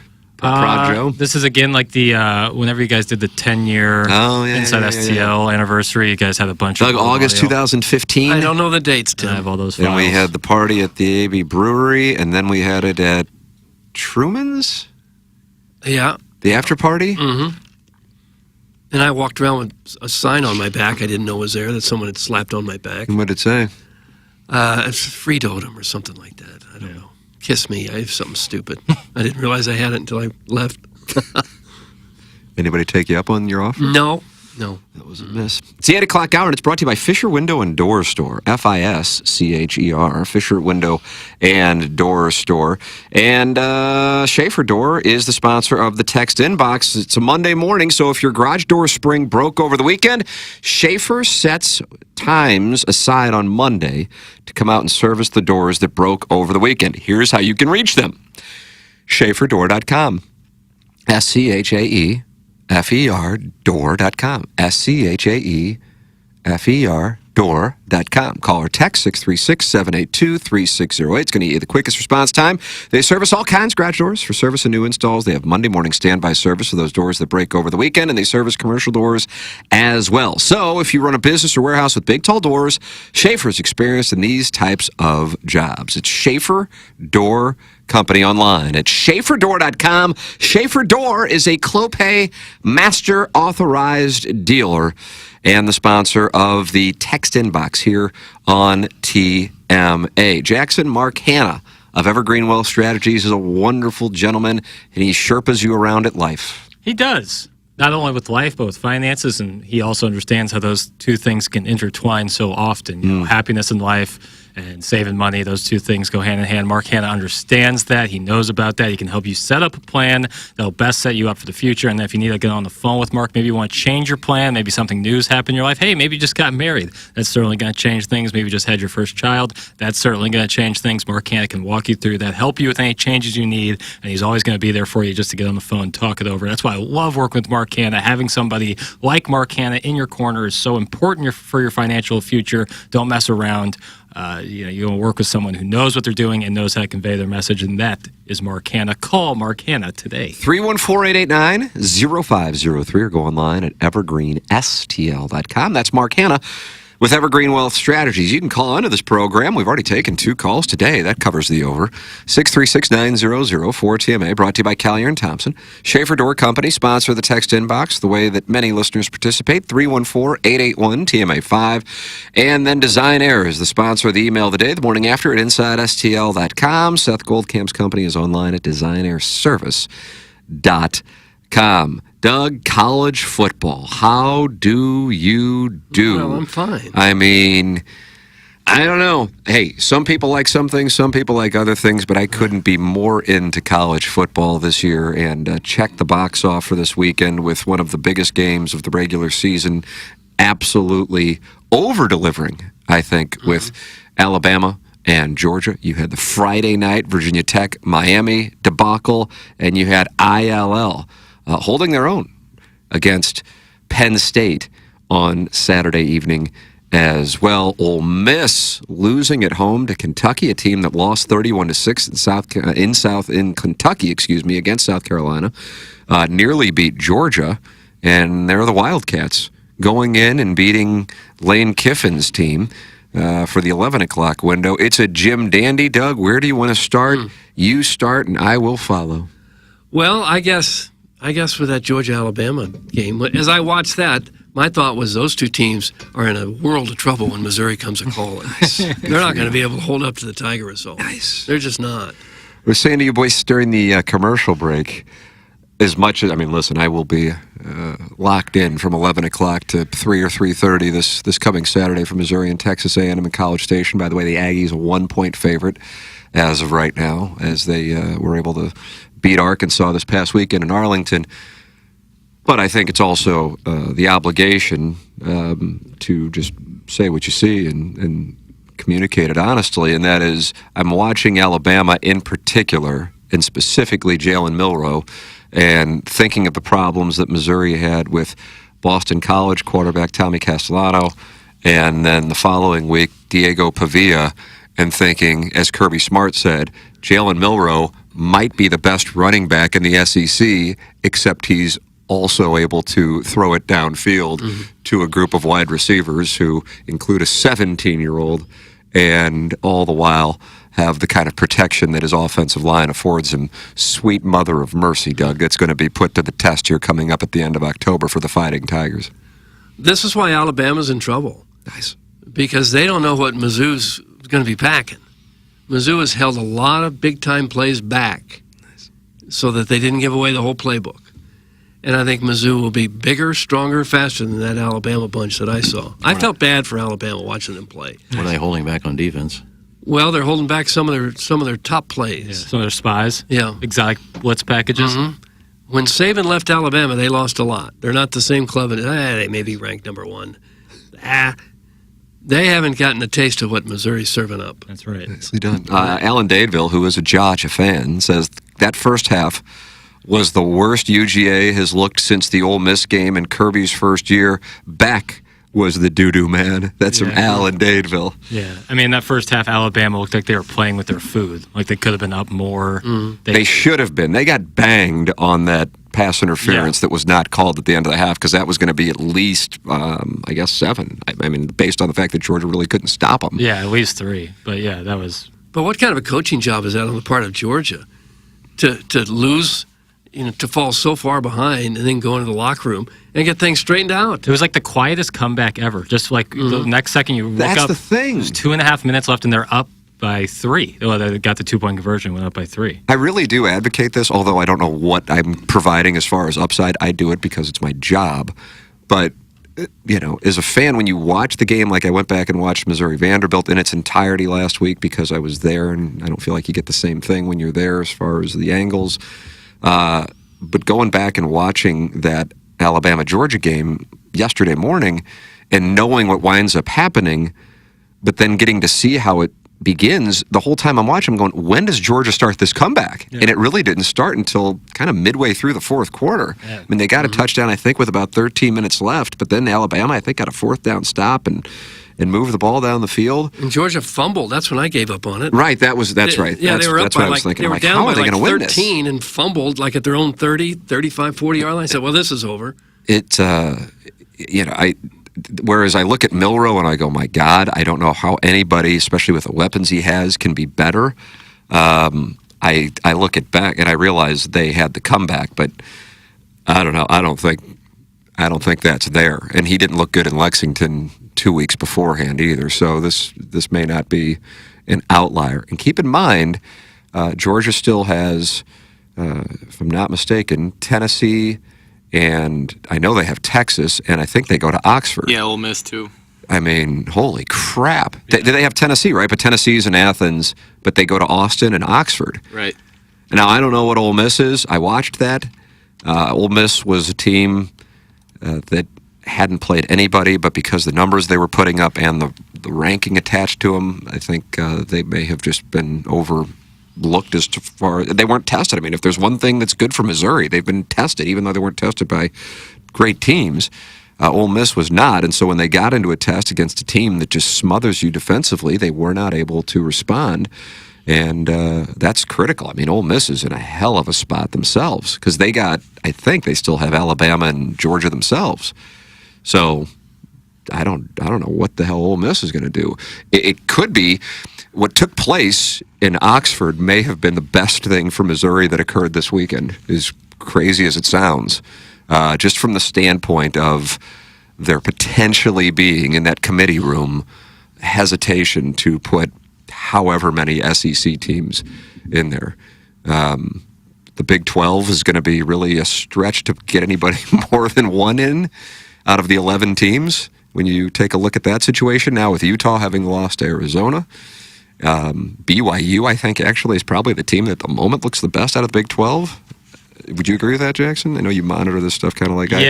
Yeah, because UCF got smoked by Colorado. Yeah, they were a 14-point favorite. I think next to Kentucky, that was the biggest miss by the odds makers this weekend. Yeah, I don't know. I think I saw that and I go, God, I guess I see UCF's undefeated, but I don't know. I think the Colorado thing sometimes has like the emotional Deion Sanders thing that comes with it because I don't think Colorado's great, but I don't know if UCF's 2 touchdowns better than them. Yeah, I guess maybe they're going on the road, but even then.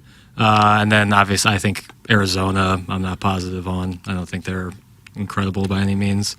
And Yeah, I would say that they look as That good as BYU, anybody. As good as the Big 12. I think like both the Big 12 and the ACC might be in a situation where they're putting, especially if Miami would have lost on Friday night, which will obviously. So how many people were watching that live? Anybody? Right Oh, you were watching it live? Mm-hmm. I figured you were in Chicago. Suburbs of Chicago. Very suburban weekend. No, really. Chairman, were you watching live? No, I was asleep really early Friday. Oh, really? What was going on with you? I had a stressful day here on Friday, and I just What crashed. happened? Just kind of was my first day, kind of taking charge around here, so I was here. He ran the point. And he did a great job. God bless He said he Chairman was worried about it, nervous about it, anxious, but you would never know it.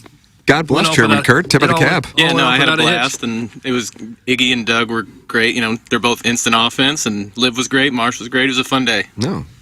But you were exhausted. Yeah. Did something happen, though? No, I got here pretty early on Friday and just not a lot of sleep, and just body just kind of crashed. God bless America. Okay. Yeah, the game didn't end, I think, until like 10:30. Were you watching it live? No, I saw the replay, though, Yeah, you that were last watching play. All right, so watching it live, I was listening to Scott Van Pelt and Stanford Steve talk about it on their podcast as I was driving out here.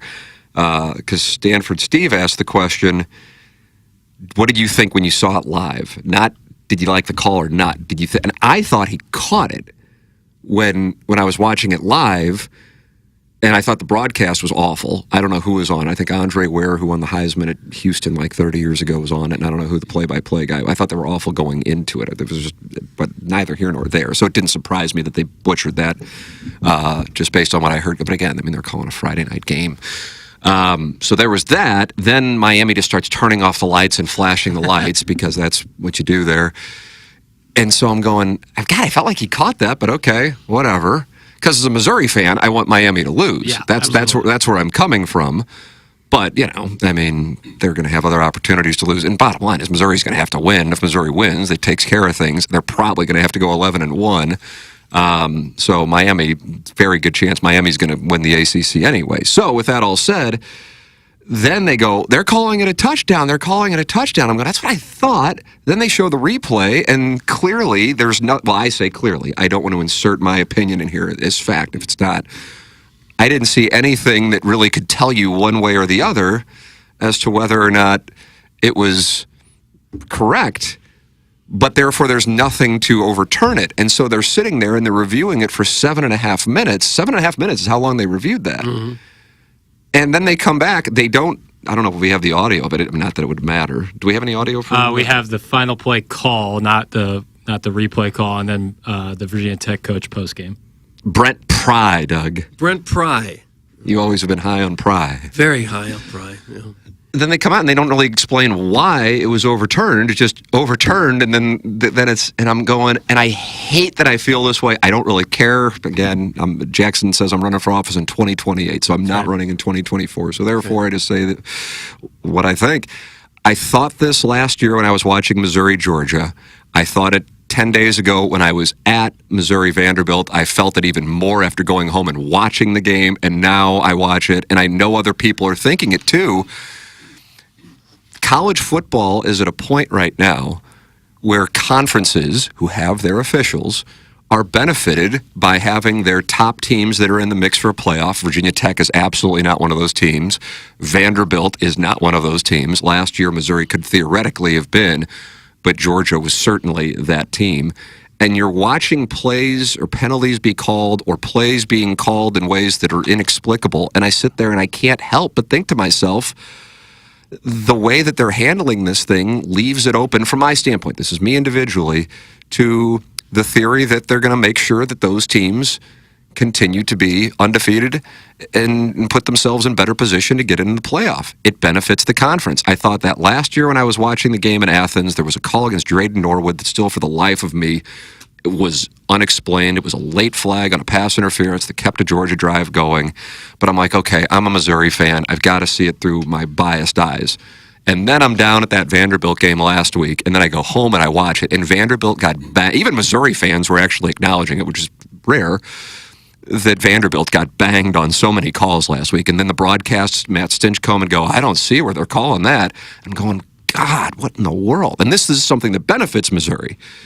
And then you have that situation on Friday night in Miami, and I'm going, this is really, how in the hell, after what did you see in the first 5 minutes that you couldn't figure it out, but the extra 2.5 minutes, then you saw what it was. Now, the ACC, which has been beautiful, the way they've managed things over the last few years, issued a statement saying the Miami player was out of bounds, and that is why the play was dead once he touched the ball.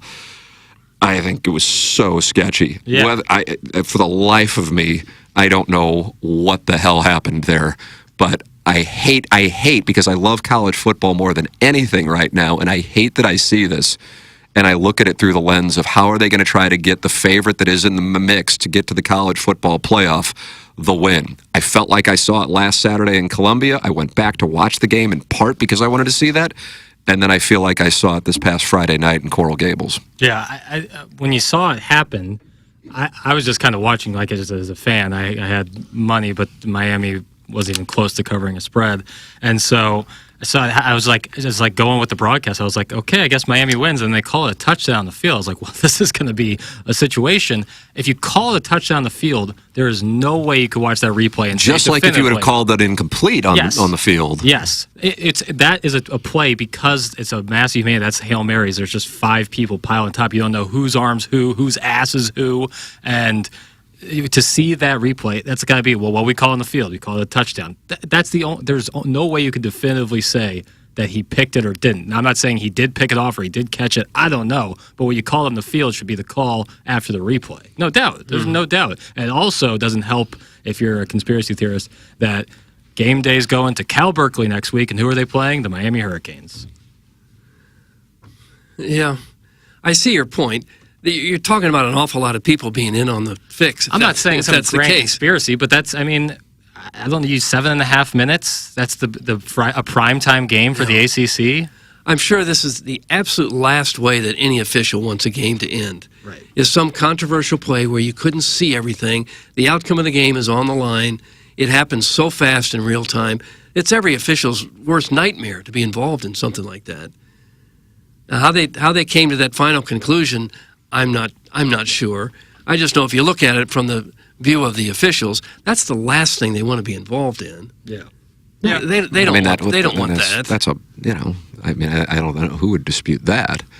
But you had 7.5 minutes, and then after 7.5 minutes, what do we got? 450 seconds. Then finally, after the final 50 seconds, that right there. That replay. That's what we got. Yeah, that replay was so confused. There's no way you could see anything besides, like, it was impossible to see any. I don't understand how you could make someone's ass was out of bounds. I don't know. Who had the ball? I don't know.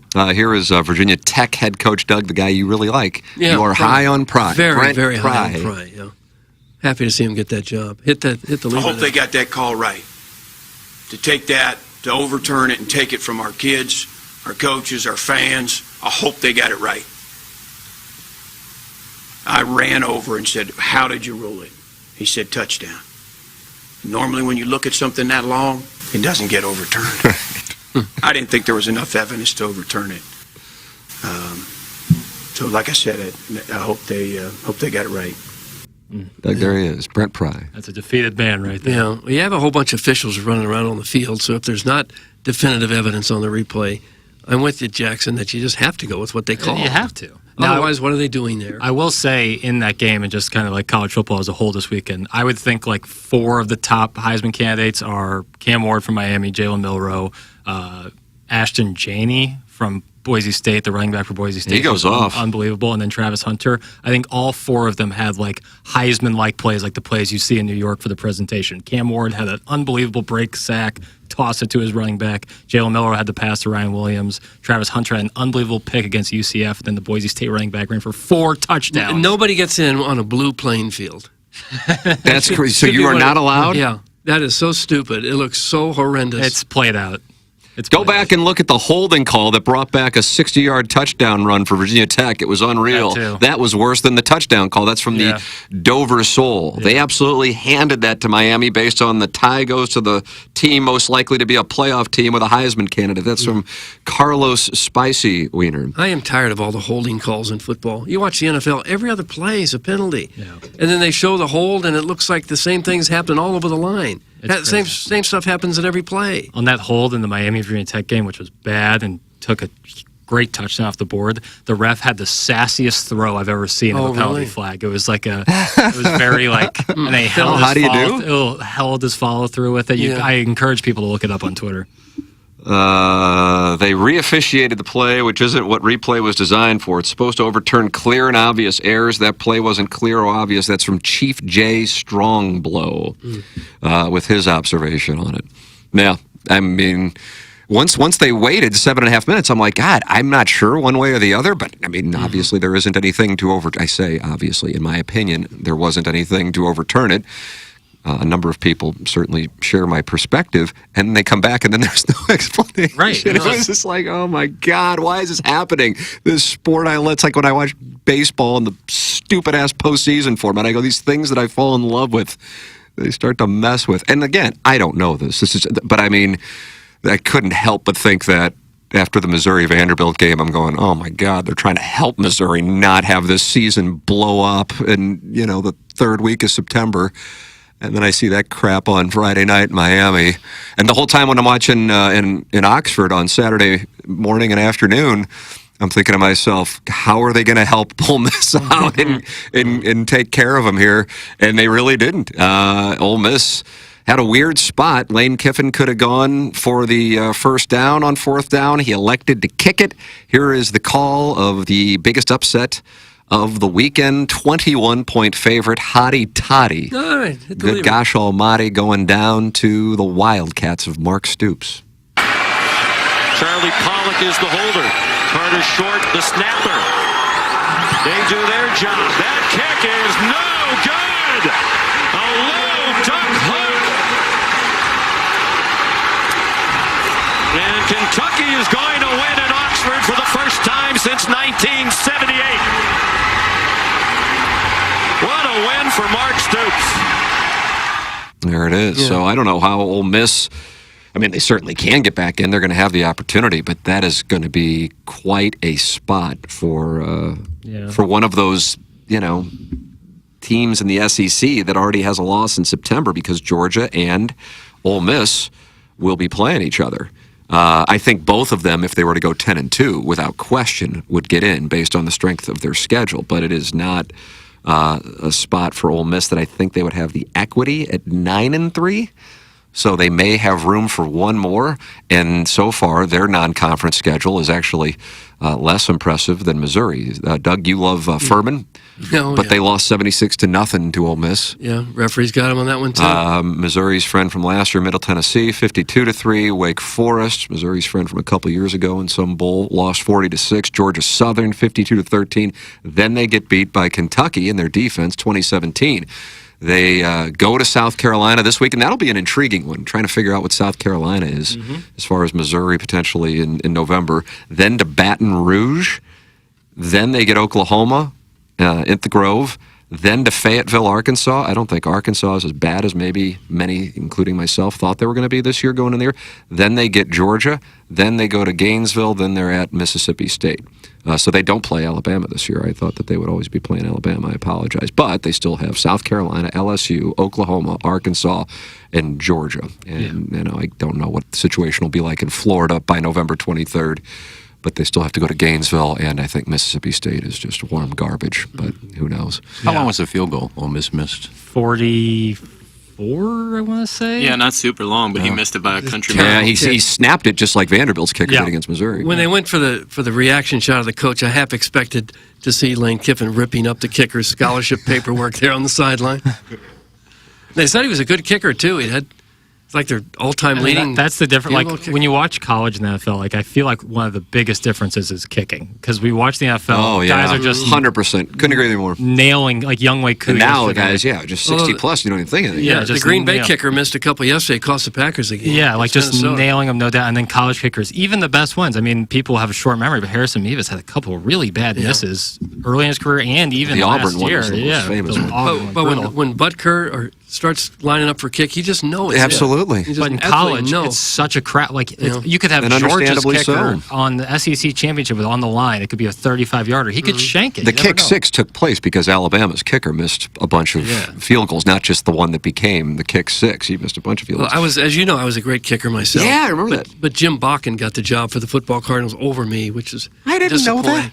But I'm sure as they get older, for kicking probably more than anything else in football, has just got to be all mental concentration, confidence. It's like a free throw. Because they can all, even the college guys, can all kick it off into the end zone. Yeah. And they can all, when not under pressure, kick a 55, darn near 60-yard field goal.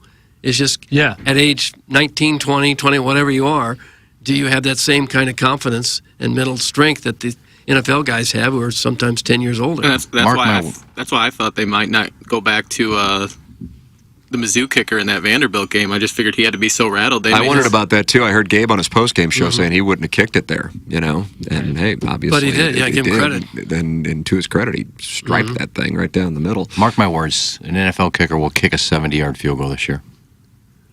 There it is. Somebody will kick a write that 70-yard down. field goal. Mark the words. Butker tried a 65-yarder yesterday Did you see the high school video? and just where missed it. There was a high school video where they tried a 93-yard field goal.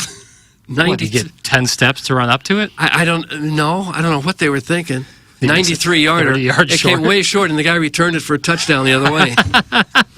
It's a tough coaching move to explain. But yeah, I mean, I've always thought that like place kicking and kicking in general for football is both like the weirdest and coolest part of football. Is like you have these 350-pound guys and these guys who are world-class athletes, and then you have the one guy who looks like the team manager, but he's also the most important player and also like the all-time points leader in the NFL are all kickers. Like these guys matter so much, yet they're so unlike their counterparts. It's pretty interesting. A lot of his field goals in Happy Valley on Saturday night. Both teams had their issues. I think Penn State had, what were there, a total of 3? Penn State had 2, and Illinois had 1, if I'm not mistaken. Here is Brett Bielema following ILL coming up short. Yeah, obviously disappointed in the results. Give credit to Penn State and their football team. Obviously, a undefeated ranked top 10 team. Thought our guys prepared well all week. I thought they came in this game plan with the idea of being successful. Obviously, we've had a lot of success and done a lot of really good things. I felt on the plane ride coming over here, I had a good football team. I just told them I think we still feel good about where we're at, but we can't do the things. For me as a head coach, it starts with me, right? We can't do the things that cause us to fail. We just did enough things, I think, in offense and defense that just took away, especially some moments that we could have capitalized on that just didn't happen. You can't beat the number 9, 10 team in the country, have a first goal from the 2 and come away with 0 points. It just doesn't add up. I stress all the time you learn more in moments of adversity than you do in moments of success. So it's going to be important for us to, all of us, starting with me on down, to learn from the things that caused us to fail tonight and make sure that we grow. So can't just leave it here at Penn State. We got to take it with us on a plane and unfortunately own it and move forward this week. I watched all of his post-game press conference, about 7.5 minutes, yesterday morning on YouTube, and he didn't really seem all that down. I mean, certainly he's making reference to missing out on a golden opportunity there. But I think overall, if you're looking at Illinois' schedule, this thing, I thought that was a pretty damn good performance. I think part of it maybe because looking at it through the Missouri fans' lens, Penn State's the team. You go, Penn State, why are they there? I think Penn State's pretty good. Aller's improved from last year where Michigan's like, oh, they can't do anything. We're just going to run the ball. And so for Illinois to be in the spot they were in, and Penn State got I don't want to call it cosmetic because certainly going up by 2 scores was helpful, but that was a 7-7 game at the half. Should have been an Illinois lead, I think. although Penn State missed one, I believe, before the half. But Illinois had their chances as well, and to only lose 21-7 and be in the position that they were in that atmosphere, that was an incredible atmosphere, shows that Illinois isn't just kind of one of those teams that pops up in the top 25 and doesn't necessarily belong.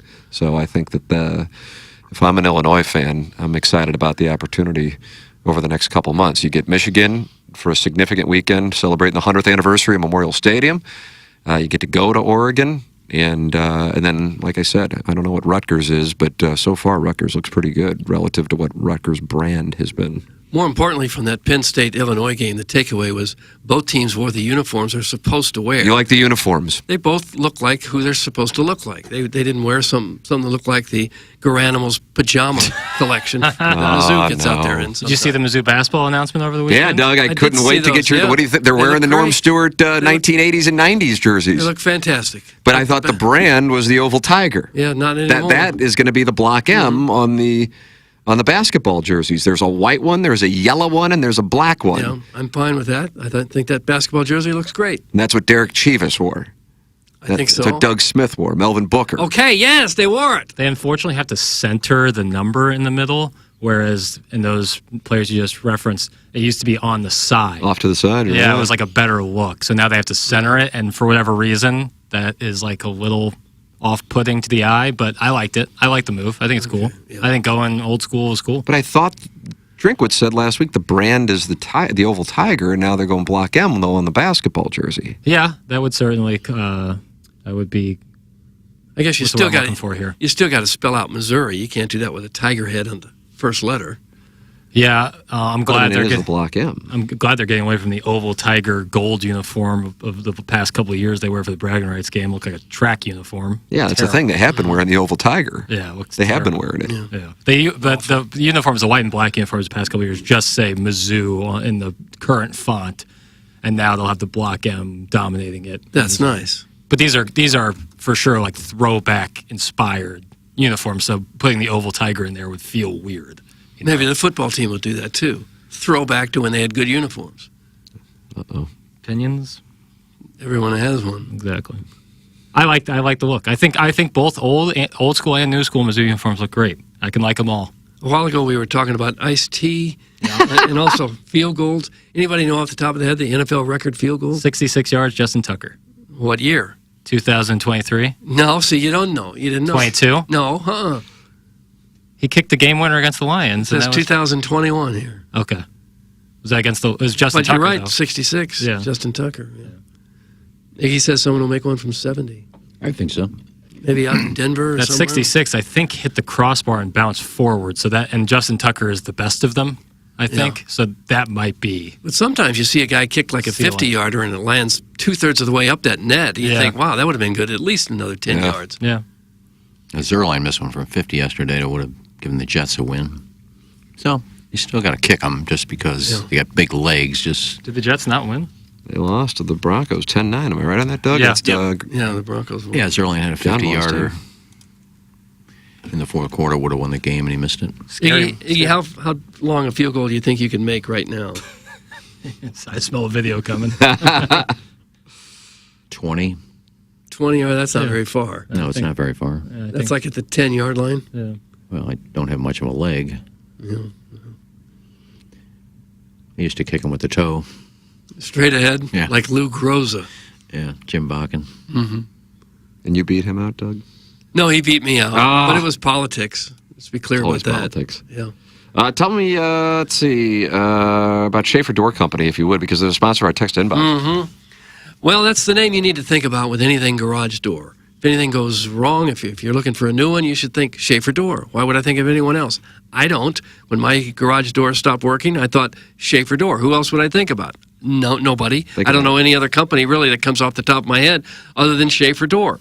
And they can handle all kinds of doors. It's just one of your single garage doors that you might have at home, or if you run a business or a warehouse and have those big, tall doors, Schaefer Door is experienced in those types of jobs as well. They have that Monday morning standby service, so if your garage door broke over the weekend, you should know that you can call Schaefer Door, and they've got people ready to go on Monday morning to get out there and get you taken care of.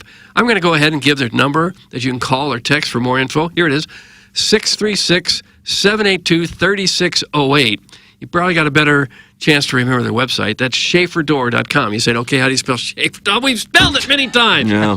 S-C-H. You're getting frustrated with his audience. I am. Capital S-C-H-A-E-F-E-R, Schaefer Door. You're on your own with door. I think you can spell that. SchaeferDoor.com. The business has multiple family members that work there. It's a great place to work. They've been hiring recently. I assume they still are. Jason Gostrow is always looking for good people, and it's a great business to work for. Service techs there, not commission-based. They give you a good salary, and also that helps the customer, too. They're not going to come out and try to sell you something that you don't need.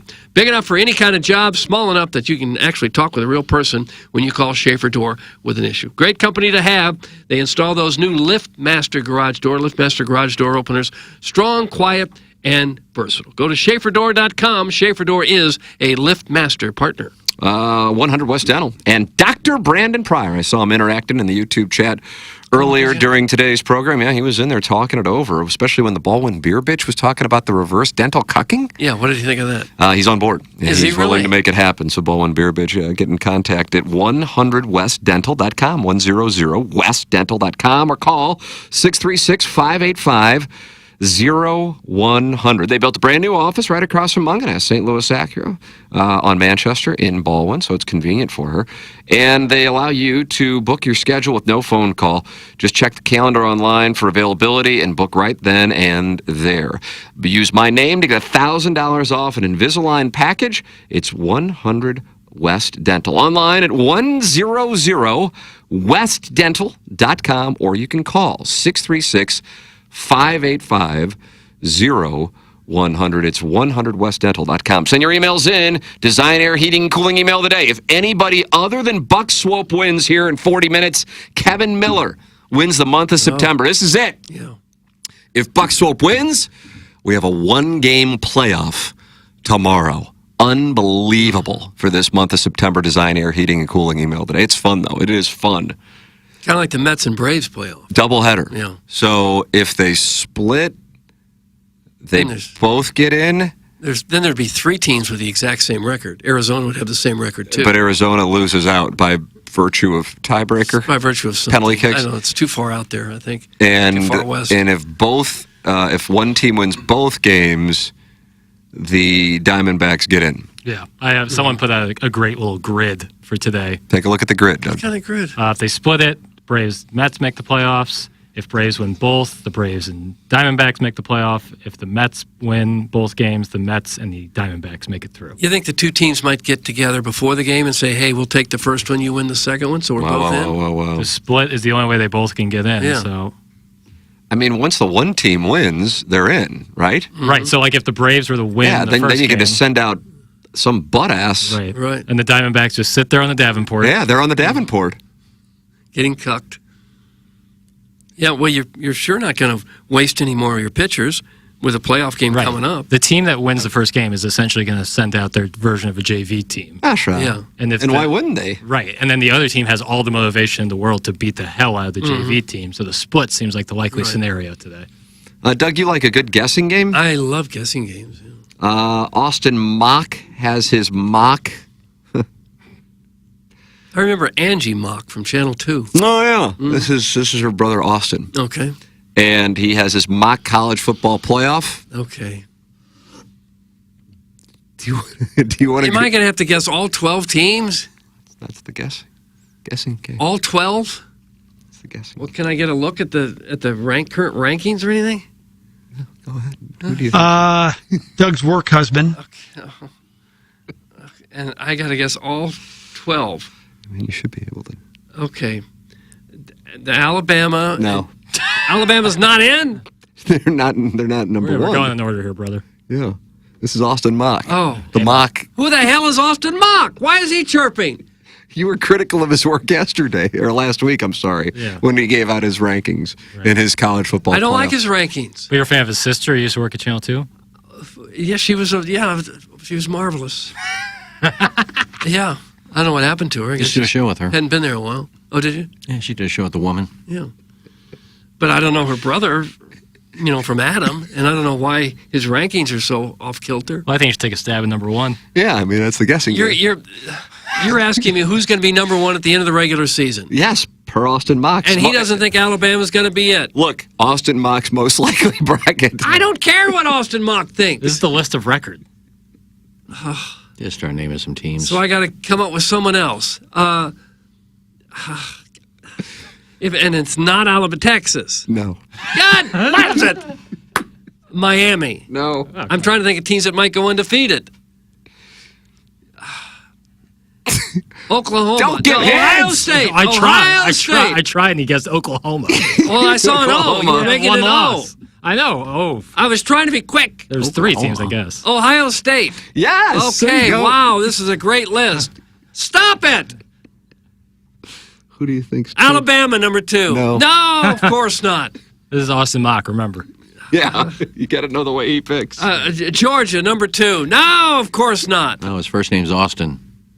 Texas. Yeah. Okay. We're still going to go. We're still going to go on with this charade. How about Alabama, 3? There can't be 2 SEC teams, Doug. Yep.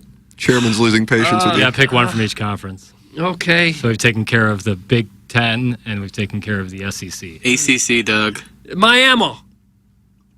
Miami? Yes! Okay.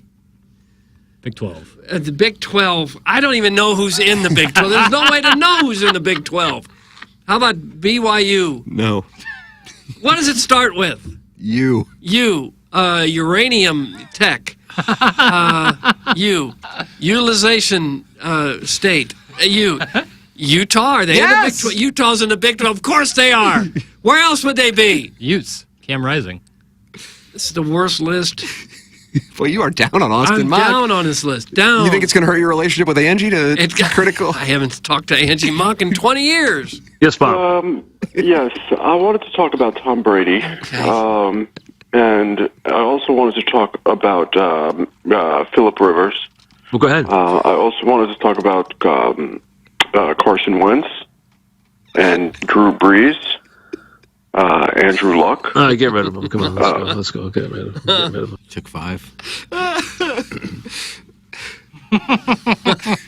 Doug, who is 5th in we're going to keep going. Now, this could be anybody. Alabama, 5. Yes, you got Good, it. See, good, you're hot good. now. Yes.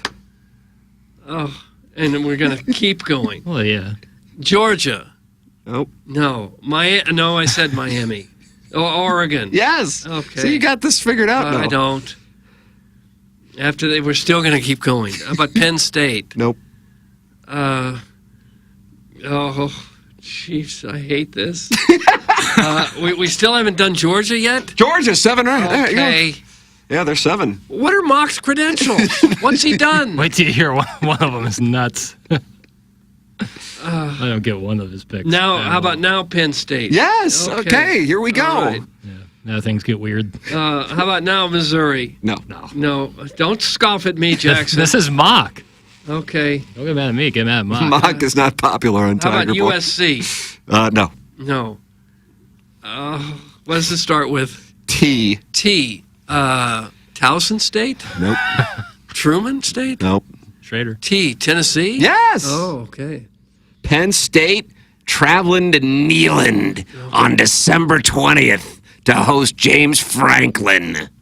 Why should we trust anything that Austin Mock has to say to us? He's the authority. He's like the Lenardi of Who's he work bracketology. The Athletic. It's right where Katie Woo's breaking stories Okay. left and right.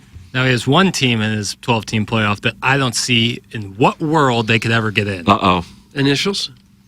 It would give it away, but it seems like you're hot on the Notre guessing games Dame. today. Notre Dame is correct. Notre Dame is the 10 seed, and they will host, or they will travel to Athens to take on the Bulldogs on December 21st. How can you lose to Northern Illinois at home and still make the college football playoff? Austin Mock sees it.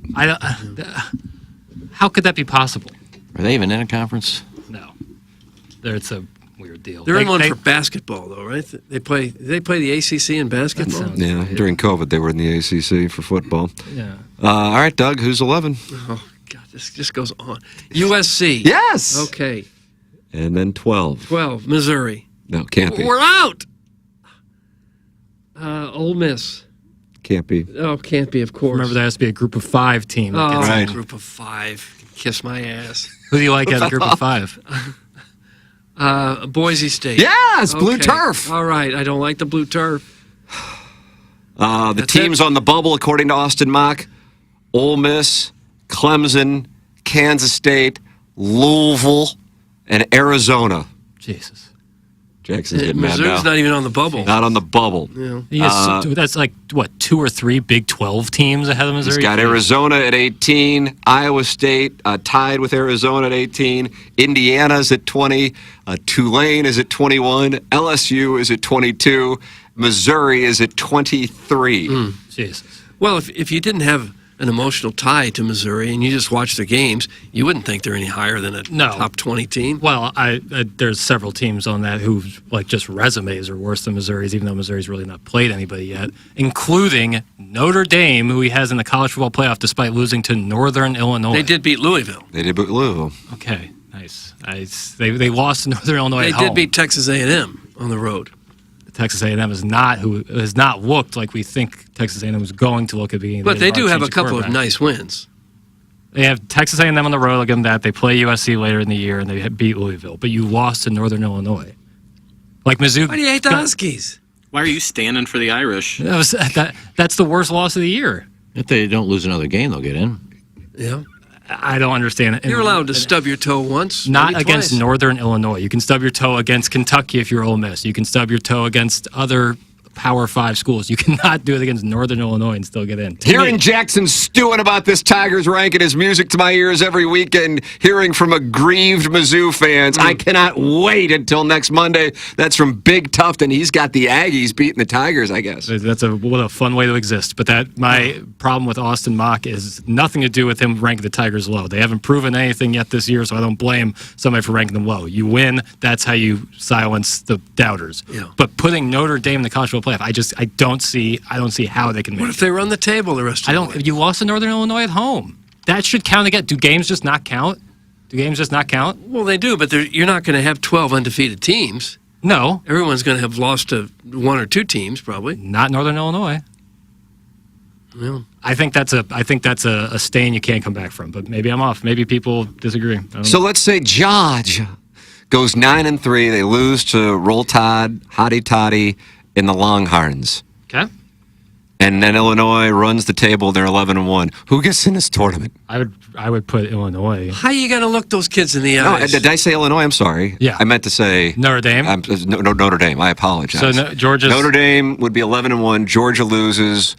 They go 9-3. They lose to Alabama, Ole Miss, and Texas.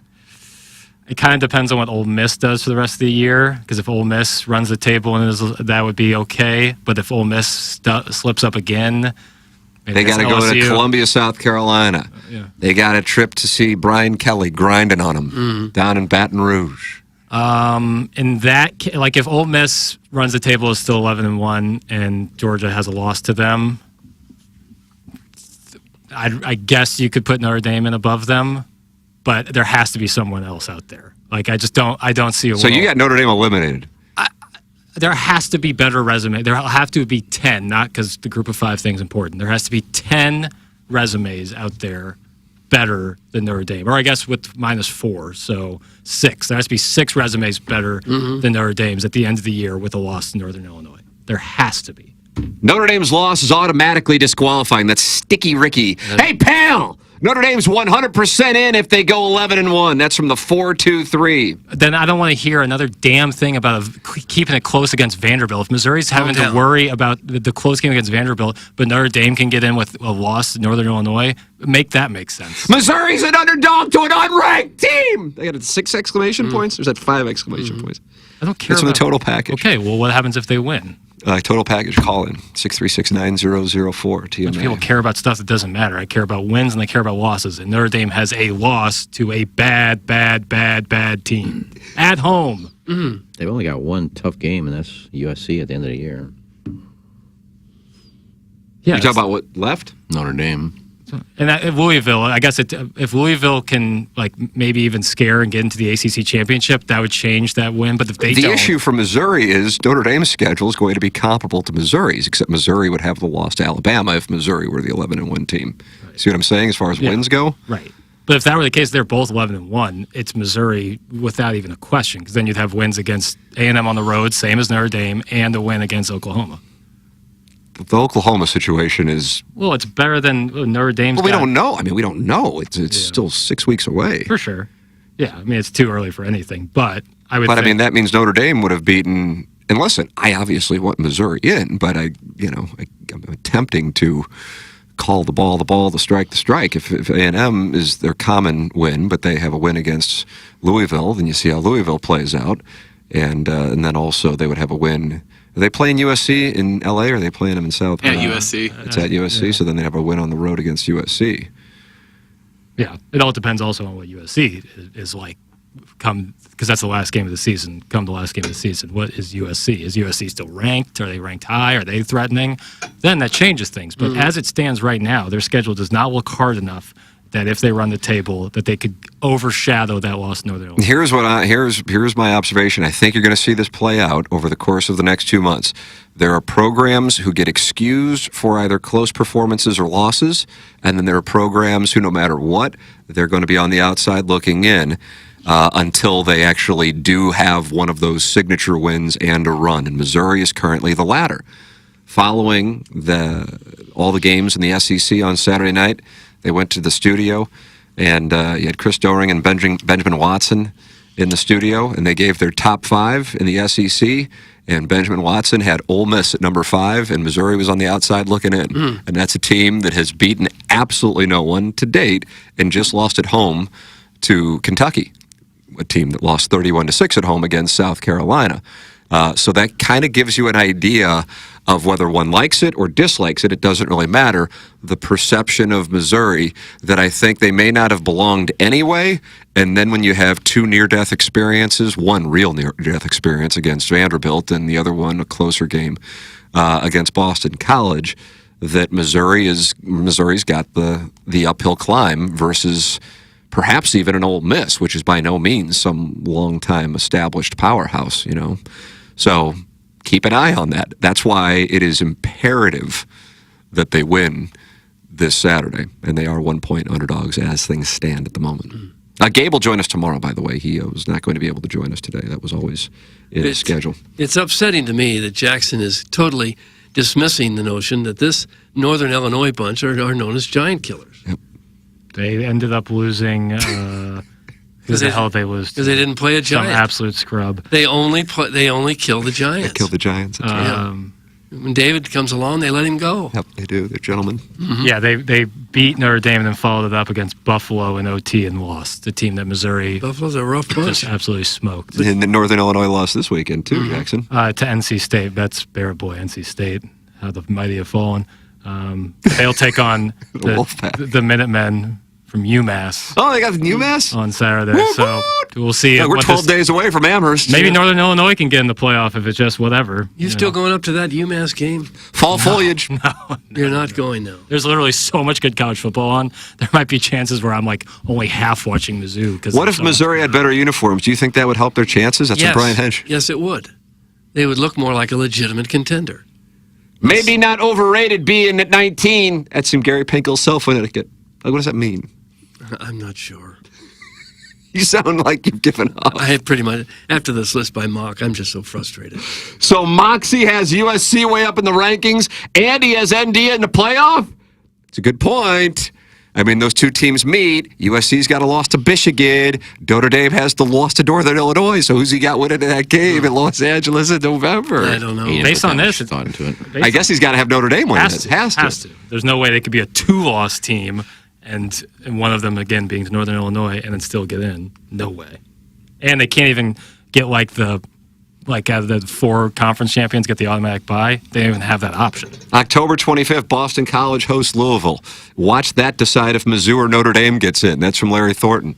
Yeah, Doug, it's important for Boston College to beat Louisville, for Missouri to have the heads up with Notre Dame. BC was sweating it out this weekend. No Tommy Castellano this weekend. Ah, okay. I was wondering. Oh, you didn't know that? No, I had no idea. Let me ask you a question, Jackson. All right, I like questions. Hypothetical. Sure. Notre Dame runs the table. They go 10-11-1, whatever it is. Yeah. With their big wins being USC and Louisville. Yep. Missouri goes 10-2. They lose to Alabama, which means they would beat Texas, Ole Miss, but they lost to Buffalo. Texas. They don't play Texas or Ole Miss. This year. Or Ole Miss. right, let's say they go. Right, they lose to Alabama. Okay, Alabama. And they lose to Buffalo. Mizzou already beat Buffalo. I know, but it's hypothetical. Come on, they beat them. It's a hypothetical. We whooped the Bulls. At the end of the year. Yeah. It's a hypothetical. Missouri goes 10-2. Notre Dame goes 11-1. Notre Dame lost to Northern Illinois.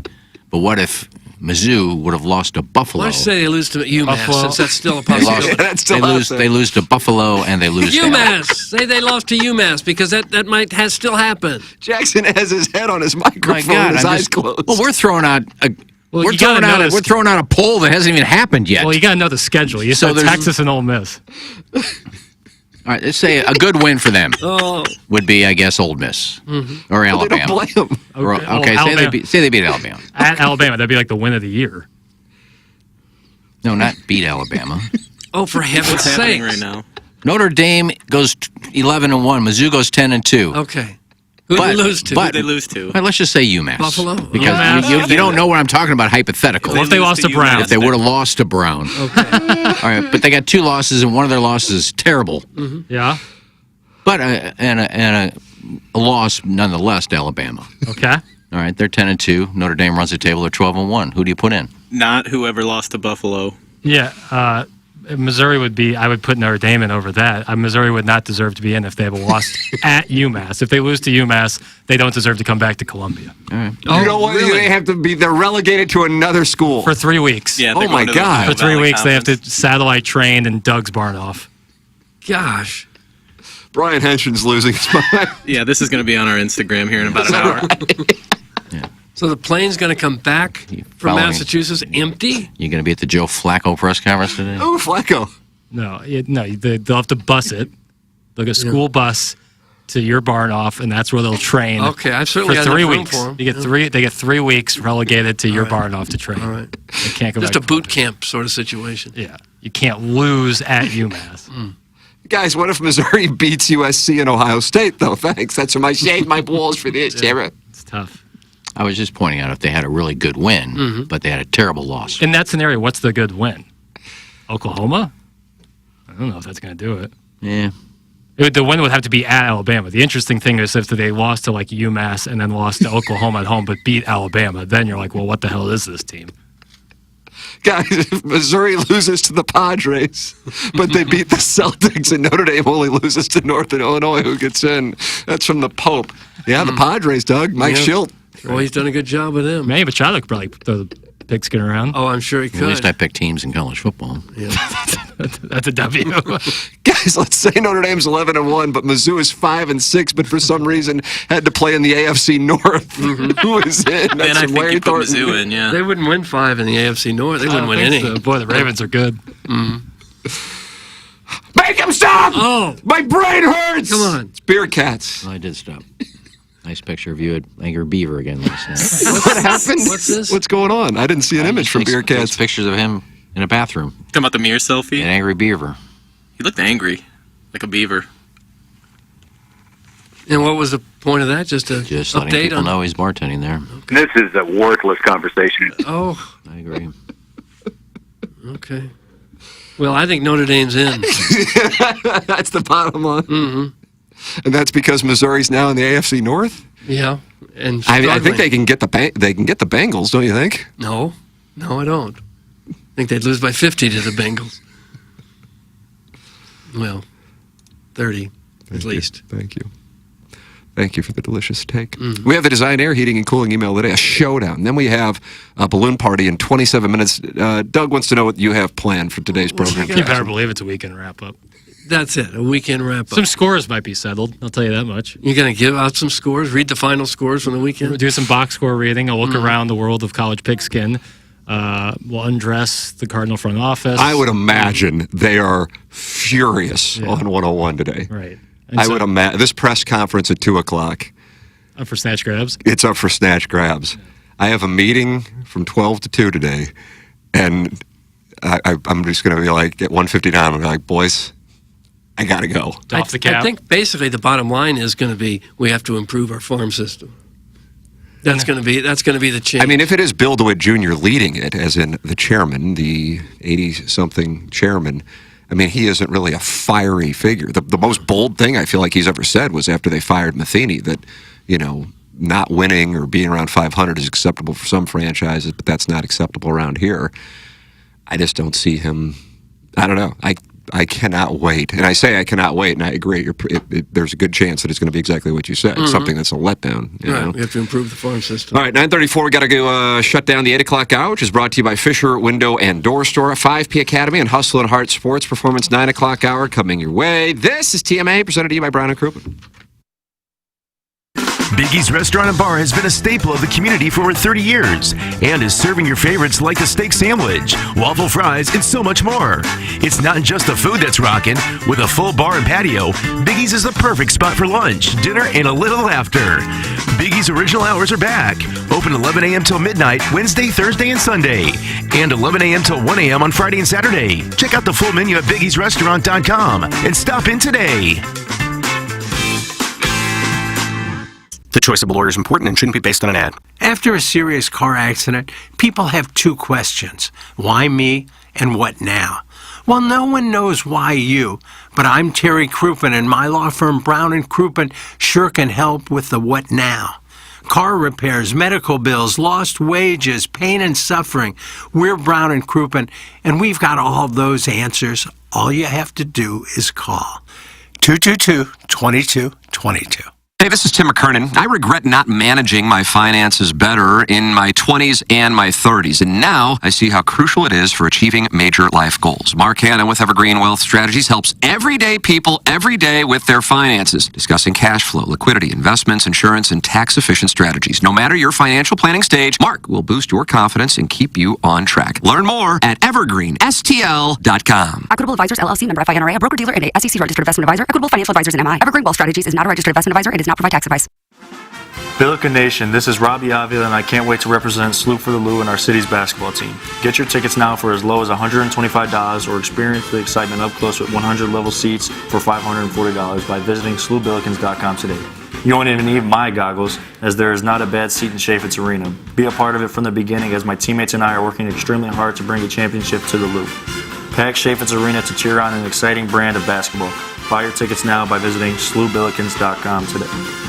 Thinking about selling your home, but not thrilled about going public? Check out Compass's private exclusives with Jeff Lotman. With private exclusives, your home is shown to a select group of serious buyers. No public listing, no days on market, just real offers from real people. Their network connects you with top agents and qualified buyers, so your home gets the attention it deserves without all the fuss. Selling your home can be simple and stress-free with Compass private exclusives, because your home is special. Call Jeff Lotman, your Compass agent, today to find out more, or visit the Lotman Group online at JEFFLOTTMANN.com.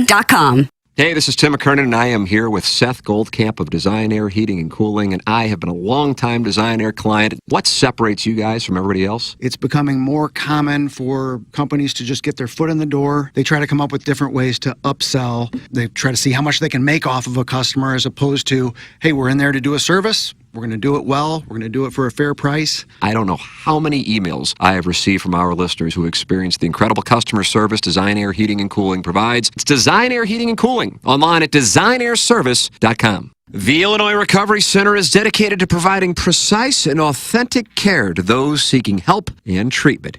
Recovery, it's not just a goal, it's a transformative journey. At Illinois Recovery Center, you'll find an unwavering commitment to provide the support, guidance, and personalized care you or your loved one needs to rediscover a life filled with purpose, strength, and lasting renewal. If you or someone you know wants more information about the Illinois Recovery Center, please call 888-472-9559 or visit IllinoisRecoveryCenter.com.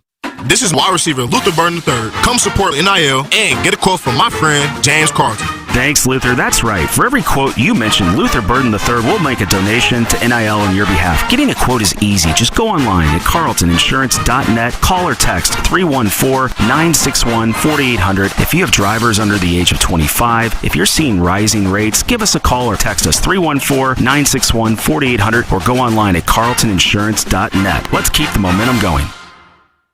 There's nothing more important than the look and feel of your home. So now's the time to make your home your retreat. Replace your tired old windows and doors with Marvin replacement products, designed to improve comfort and efficiency. Fisher Window and Door Store, a reputable local company, will guide you through the entire replacement process. Their experts will help you make the right choice for your home, and they'll measure, design, and install your new windows and doors. Hi, I'm Jim Fisher. Since 1941, the Fisher family has provided you with quality American-made building products, including Marvin Windows and Doors. Come visit one of our showrooms in Brentwood or East Alton, and let us help you increase the value of your home. Bring that distinct sense of quality to every room with Marvin. Visit Fisher Window and Doors' huge newly remodeled showroom in Brentwood or Fisher Lumber in East Alton, Illinois. Quality and comfort starts at Fisher Window and Door. Online at fisherwindow.com. Listeners ought to check out Collier & Thompson, support the sponsors, and have the best contractors in St. Louis work on your kitchen remodel, if that's what you want, or bathroom remodel, basement, wine room, whatever. Collier & Thompson does it all, and these are people that you can trust. They have an A-plus rating with the Better Business Bureau. That's not always that common for people in this line of work. They won a Torch Award for Ethics from the Better Business Bureau. Collier & Thompson on Manchester and Baldwin, next to Uncle Bill's Pancake House. Collier & Thompson, come home to quality. Online at collierandthompson.com. Hello, it's me, Tom Schmidt. I'm happy to tell you about Salt and Smoke and all the... I'm going to let you finish, Tom, but first, why don't you take a break, okay? You've been doing this for 57 years. Have you had time to think about that? Waffle cones, World's Fair? No. Lean brisket, popovers, Cracker Mac, whiskeys, bourbons, custom cocktails, maybe even wings trashed. I don't know. But that doesn't matter if you don't accept my love, Tom. Will you accept my love? Will you kiss me? Salt and Smoke. Oh, and Iggy should quit. Hey, if you like the morning after, check out Balloon Party on 101 ESPN. HD1, by the way. It's sports talk with Tim McKernan and Action Jackson from 10 a.m. to 11 a.m. each weekday, right after the morning after. It's the worst named show in the history of radio, but the content's pretty good, so check it out on 101 ESPN or get the podcast on the TMA app. KPN-TFM HD2, Collinsville, St. Louis. This is TMA all day. I mean, what the hell is going on? It's the morning after. KPN-TFM HD2, Collinsville, St. Louis.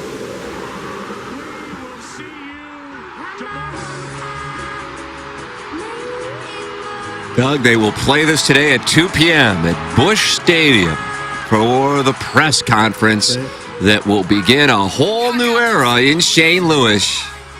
Of a better farm system. Maybe a couple more minor leaguers coming out of there. What about directional shift? But the same people who played a role in its downfall get to once again play a role in its rebuild. Right. This is how we celebrate October. This is how the DeWitts are going to walk into the press conference with that playing? That's correct. And they'll flash the lights like Miami did. They'll have their hats on backwards. Can you imagine Bill DeWitt walking in? Yo, Iggy, want to play at St. Louis tomorrow at 11:30? Trying to get you in my mouth. That's from the self-made stay-at-home Laduma. Doug, Sure. and that is how we start off the 5P Academy and Hustle and Heart Sports Performance 9 o'clock hour. Okay. I'm at St. Louis Country Club. Yes, I'm in. All right, self-made stay-at-home Laduma. You got a playing partner. I don't need oral from a man, but I'll play golf with you. Cut that off. Oh. Hi, Tim. Question for you. I've been working on myself and trying to be more like you, but I can't find a trainer to help me work out too hard and develop a slap tear. Do you have any recommendations? P.S. The wife and Steven say hi. Happy Locktober, every Eve. That's from Sean Mahoney's Deadeye. Yeah, this is Locktober. October back. And Doo-Doo Man has been benched. The Doo-Doo Man has been benched. It really is Locktober as Drew Lock's going to take over the Giants. Yep. He's playing tonight, right? No, they played Thursday, so he'll start they next didn't week. play. Okay. Yeah. After the field goal festival that was the Cowboys and Giants. He's one I thought would be a good NFL player. You can't have any better physical tools than he's got. Yeah, had an unbelievable Throw the senior ball year. 100 yards. He can run. He do it all. He's got the size. It's accuracy. Yeah, and it's all about and just accuracy. playmaking a bit. Like you watch Jaden Daniels and the Commanders' offensive clinic they've been putting on, and it's like that. You see that, and then you see like Bryce Young with the Panthers. You're like, well, there's like it's so big system. Like if you're in the wrong system, you could be a great quarterback. It might not work out. Breaking news for the Design Air Heating and Cooling email today. Nothing from Buck Swope. Really? That's early. I thought for He's early though. He's in the weeds. He's often early. I mean, all he has to do is win, and he forces a one-game playoff. This is the biggest email of his life. Oh, I mean, what in the world? What are the chances? It literally just went into the inbox. Okay. And right after that, Kevin Miller. Here we go. Tiger and Phil. Okay, they both seem to want it badly. I don't know what they get for it. Jackson? What do they get for winning Emailer of the Month? Doug? Iggy? They get him a Lagro prize back. Nope. Not for email of the month. That's At least for Iggy put a puck on listener, there. listener of the month. They get absolutely nothing except a pat on the back and said, "Great job, boys." Oh, but then they're eligible for Listener of the Year, right? If they win listener of the month, not emailer. Yeah, not email. Those 12 or however many get a win for the month. No. Because one guy could win more than 1 month. I know the emailer of the month has nothing to do with listener of the year. Oh, I thought it was a qualification process. No, it certainly would help if you have an email of the month win. That will help you win the month. It'll be part of the resume, but that alone cannot. Why do you hate guarantee fairness? I don't. I literally love democracy. That's why I have you guys also vote on it. Oh, How about that? This guy loves democracy, too. Hello, Spin. I think Kevin Miller's won some things throughout the month. He's got concert tickets to the Willie Nelson Outlaws concert. And so every once in a while, our emailers of the day will win something. Oh, do they? Okay. God, I'm watching a play right now. I'm sorry, this is totally unrelated. Of Jalen Milroe, they're rushing 4. He gets around 3 guys, and then they have 2 contained spies on him, and he goes right past them too. I don't know how Mizzou's going to draw up a defense against this. Fight Tiger. Chuck Hicks, hello. These are the most athletic humans I've ever seen trying to tackle Jalen Milroe, and they don't even have a chance. Truce on my ass. How'd that feel?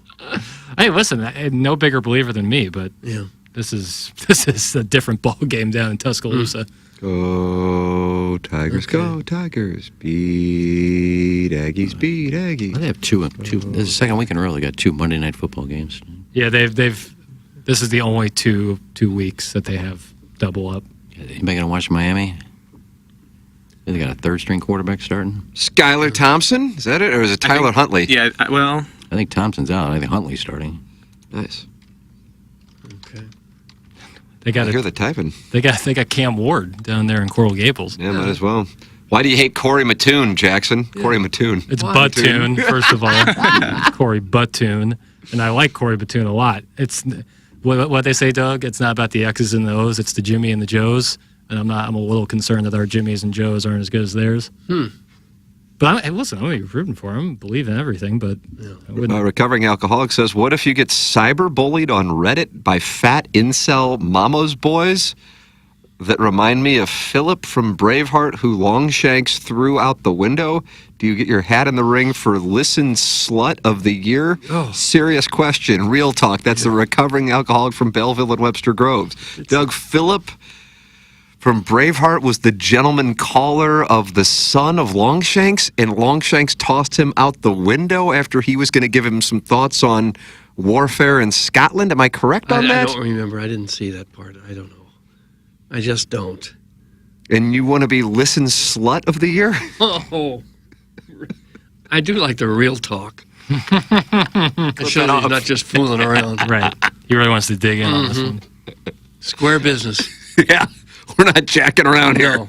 Real talk. Somebody accused me of being a bully yesterday. Well, I really wish I got What'd to you be do to- cyberbullying. I was on Twitter. You talking about old Swoopsy? Is that who it was? Some guy named Swoopsy came after you for being a bully. Is that what we're talking about? It's not hijacking. He mentioned cyberbullying, but that's Reddit. This is on Twitter. All I did was point out because Cheryl Swoops has a tendency to just trash Caitlin Clark and say she's not really bringing a lot of people. She's not the only one bringing people into the WNBA. And I just said, how's this, Cheryl? Games with 1 million viewers, 2008 to 2023, 0. Indiana Fever this year, 23. That was just prove my point. He goes, way to bully her. Well, how am I bullying her? I pointed out a stat. Mm-hmm. So you need to figure out what bullying is before you come after me with that crap. And who was that? Swoopsy? I forgot his name. I just looked at him. Made up burner. His name's Made Up Burner? Yep. There it is. Exactly what I thought. It's a picture of Darnell Coles as the profile. Oh, is it? I didn't see that. Come on, I really feel like all these people you interact with are like 3 guys dude. who, just giggle in a group text. Oh, his name is One Lil Clog. Yeah, it's not Doug, a One real person. Lil Clog? Clog. And it's Darnell Coles? Isn't that the profile picture? I haven't taken I think that's time Darnell to take a look just yet. Isn't that Willie McGee? Is it Willie McGee or Darnell Coles? I don't know. Oh, it is Willie McGee. You were bullying her on Twitter, you tone-deaf doofus. Oh. That's Joe Flacco beat writer Brian Henshin. All right, well, explain to me how I bullied her. Henshin, throw call out in a stat. 636-9004-TMA. If somebody said to you that Indianapolis hasn't drawn any fans, and you say, "How's this?" and you point out a stat, are you bullying that person because you answered a question? The person who called you a bully, though, is not a real person. That's some dumbass who just likes to hang on Twitter and like tweet at media people. It's the I get lamest that. of all activities. I get that, but I'm just answer the question that I threw at you. You'll have to explain to me how showing a stat is bullying. It isn't. The white knighting Iggy has done for Caitlin Clark this year needs to be studied. That's from Mayor Don, who wants to be known as Muffin Devlin Clark. I think she was on 60 Minutes last night, but I missed it.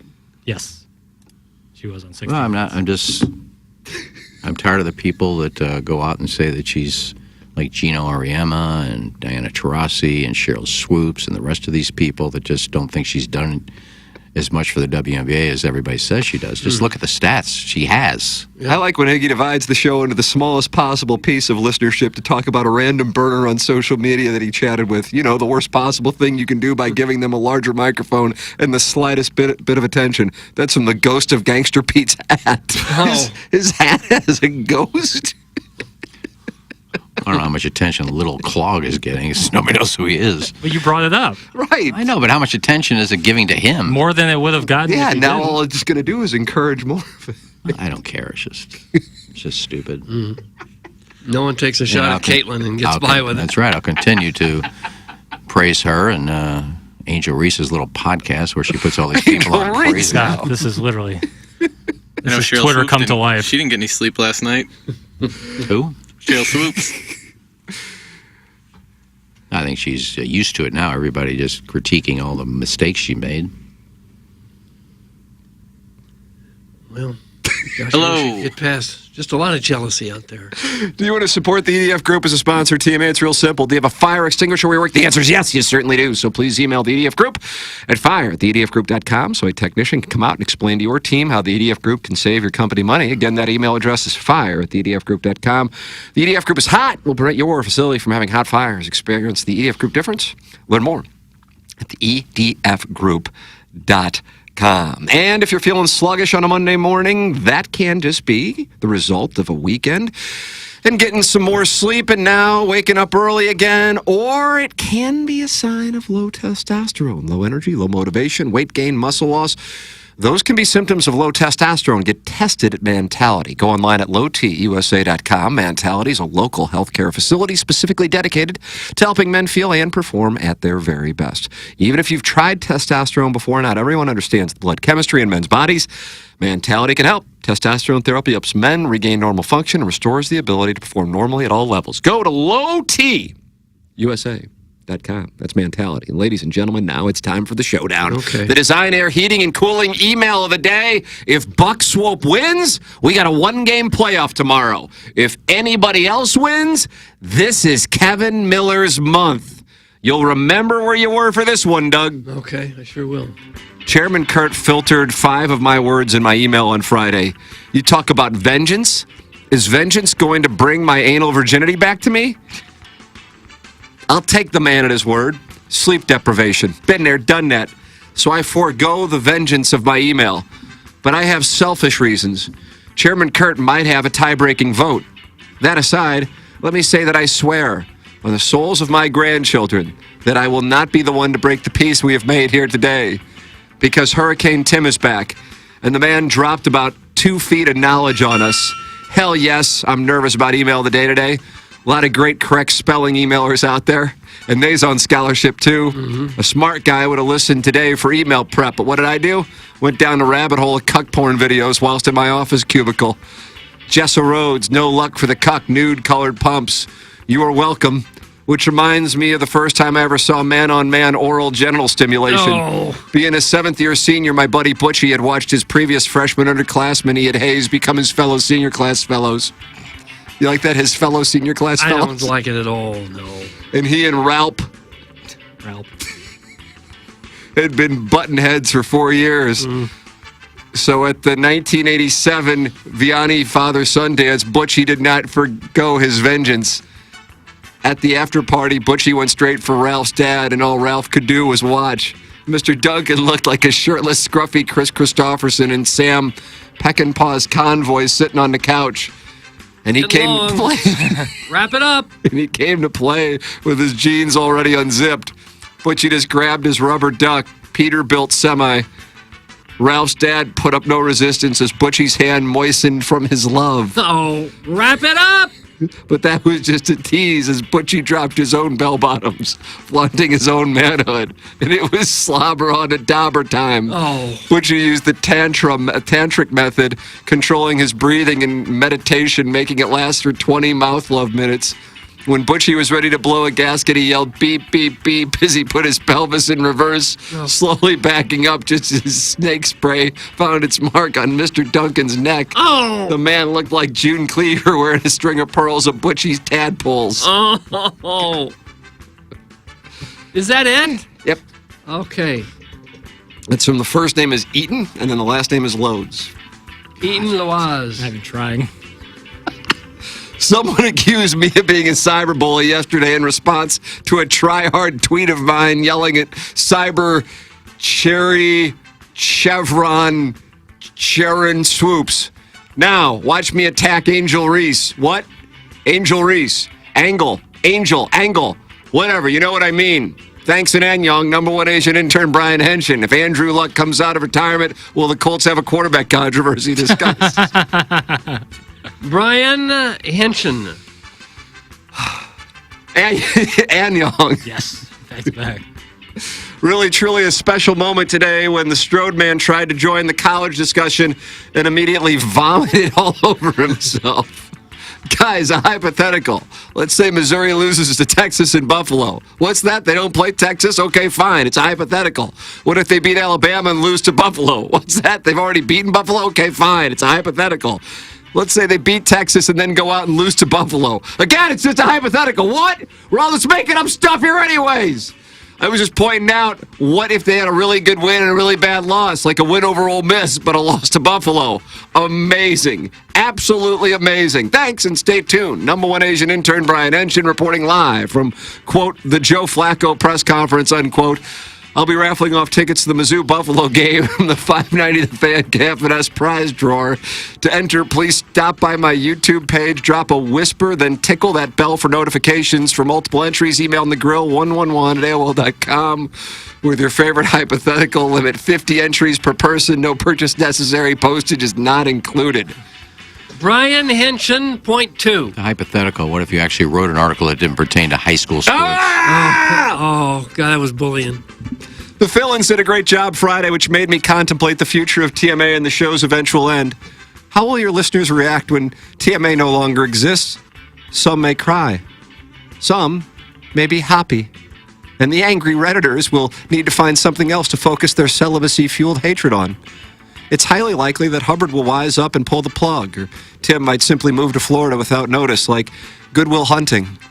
One day, a few of TMA's elderly hosts may even be hauled off to the Gatesworth in the middle of a segment, forcing the show to end. All of these scenarios made me think of The Truman Show. If you recall, at the end of the movie, one guy turns to his buddy immediately after Truman's dramatic exit and calmly says, "Let's see what else is on." Like the whole show was no big deal.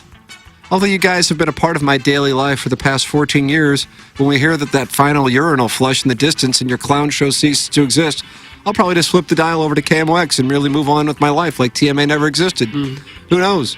Maybe Sports on a Sunday Morning will start an email segment so I can sexually harass Tom Ackerman. I can always head down to my local Hardee's each morning if I want to hear senior citizens ramble on about the same old crap. Doug, that's from the JV golf coach. Okay. JV golf coach. Sadie Hawkins, Doug, Alabama blew a 28-point lead, yet narrowly defeated Georgia 41-34 thanks to the heroics of 17-year-old wide receiver Ryan Williams.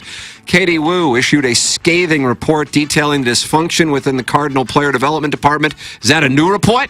The Cardinals missed the watered-down MLB playoffs and were out of contention by August for the second straight year. Yet it appears John Mozeliak and Ali Marmol will both keep their jobs because DeWitt doesn't know how to quit Mo, and thus the organization has run Mo's pyramid out of touch loyalists who value Marmol's ability to absorb blame without trashing the front office. That's okay because we will rally around Keim Bloom, who some guy named Zach, who can't speak in complete sentences, thinks will do a good job. Meanwhile, our 25-year-old female part-time volunteer guest host that has been ghosting us since the day Iggy showed her his Speedo pic almost posted a nip slip on Twitter. But I think the lead is Muffin Spencer Devlin farted in the woods at Forest Hills 25 years ago. Muffin. Not very ladylike at all. Major props to organizers at Evolution Festival for battling through adversity of a headliner canceling, not to mention the iffy weather, to put on an outstanding event. Every artist I saw this weekend put on a great show, especially last-minute replacement Tom Morello. Ours is the type of presentation where a beer bitch from Baldwin feels free to drop in at any time and campaign for Listener of the Month by questioning the legitimacy of an unemployed petite lesbian firefighter from Brooklyn.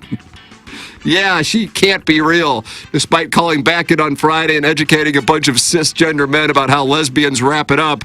I don't think she's real because she reminded me of how I used to pose as a bisexual woman in the AOL chat room while chatting with other men pretending to be women, including my brother-in-law. Doug, that's Buck Swope, and that's what we have for the Design Air Heating and Cooling email of the day. That was a pretty strong email there from Buck, and Kevin Miller got a little worried. JV Golf Coach is pretty good. I'm going to vote for Buck Swope. Yeah, I like JV Golf Coach because I wonder that all the time myself. Where I'll be homeless. But I got to go with the best. I mean, there's going to be a playoff tomorrow, Buck Swope. Buck Swope is forced a playoff. What a comeback. Better comeback, Georgia or Buck Swope? Buck Swope. More difficult. I guess we'll find out tomorrow. No, he could have the same fate as Georgia. I think Kevin Miller felt the pressure, and he was a little more verbose. Right, a little long. But yet the detail with which Butchie fired his love at, what, Ralph's dad, right? It was Ralph's dad? I lost track of what was going on. That was like hot. I can't wait for the showdown tomorrow. It's going to be fun. It'll be Maybe we'll read it on Balloon Party. I don't see why not. All right, Jackson, we're going to go down the hallway and deal with it. They will not. This might be the peak unhappiness in our 3 years doing that show. Be up there. Holy, this is going to be something else. That's coming up on 101 ESPN. Switch your YouTube over to 101 ESPN if you're on there and enjoying it, or you can listen on 101 ESPN or the app. For Jackson, Bennett, Burkett, Chairman Kurt, Kenneth, Iggy Strode, my brother Kevin, Douglas Elvin, Vaughn, I'm Tim McKernan. This has been TMA, presented to you by Brown & Crouppen. Introducing the first ever TMA Banty Brew, a 16-ounce canned wheat ale with orange and coriander and an image of all 4 TMA boys across the front. The Banty Brew, a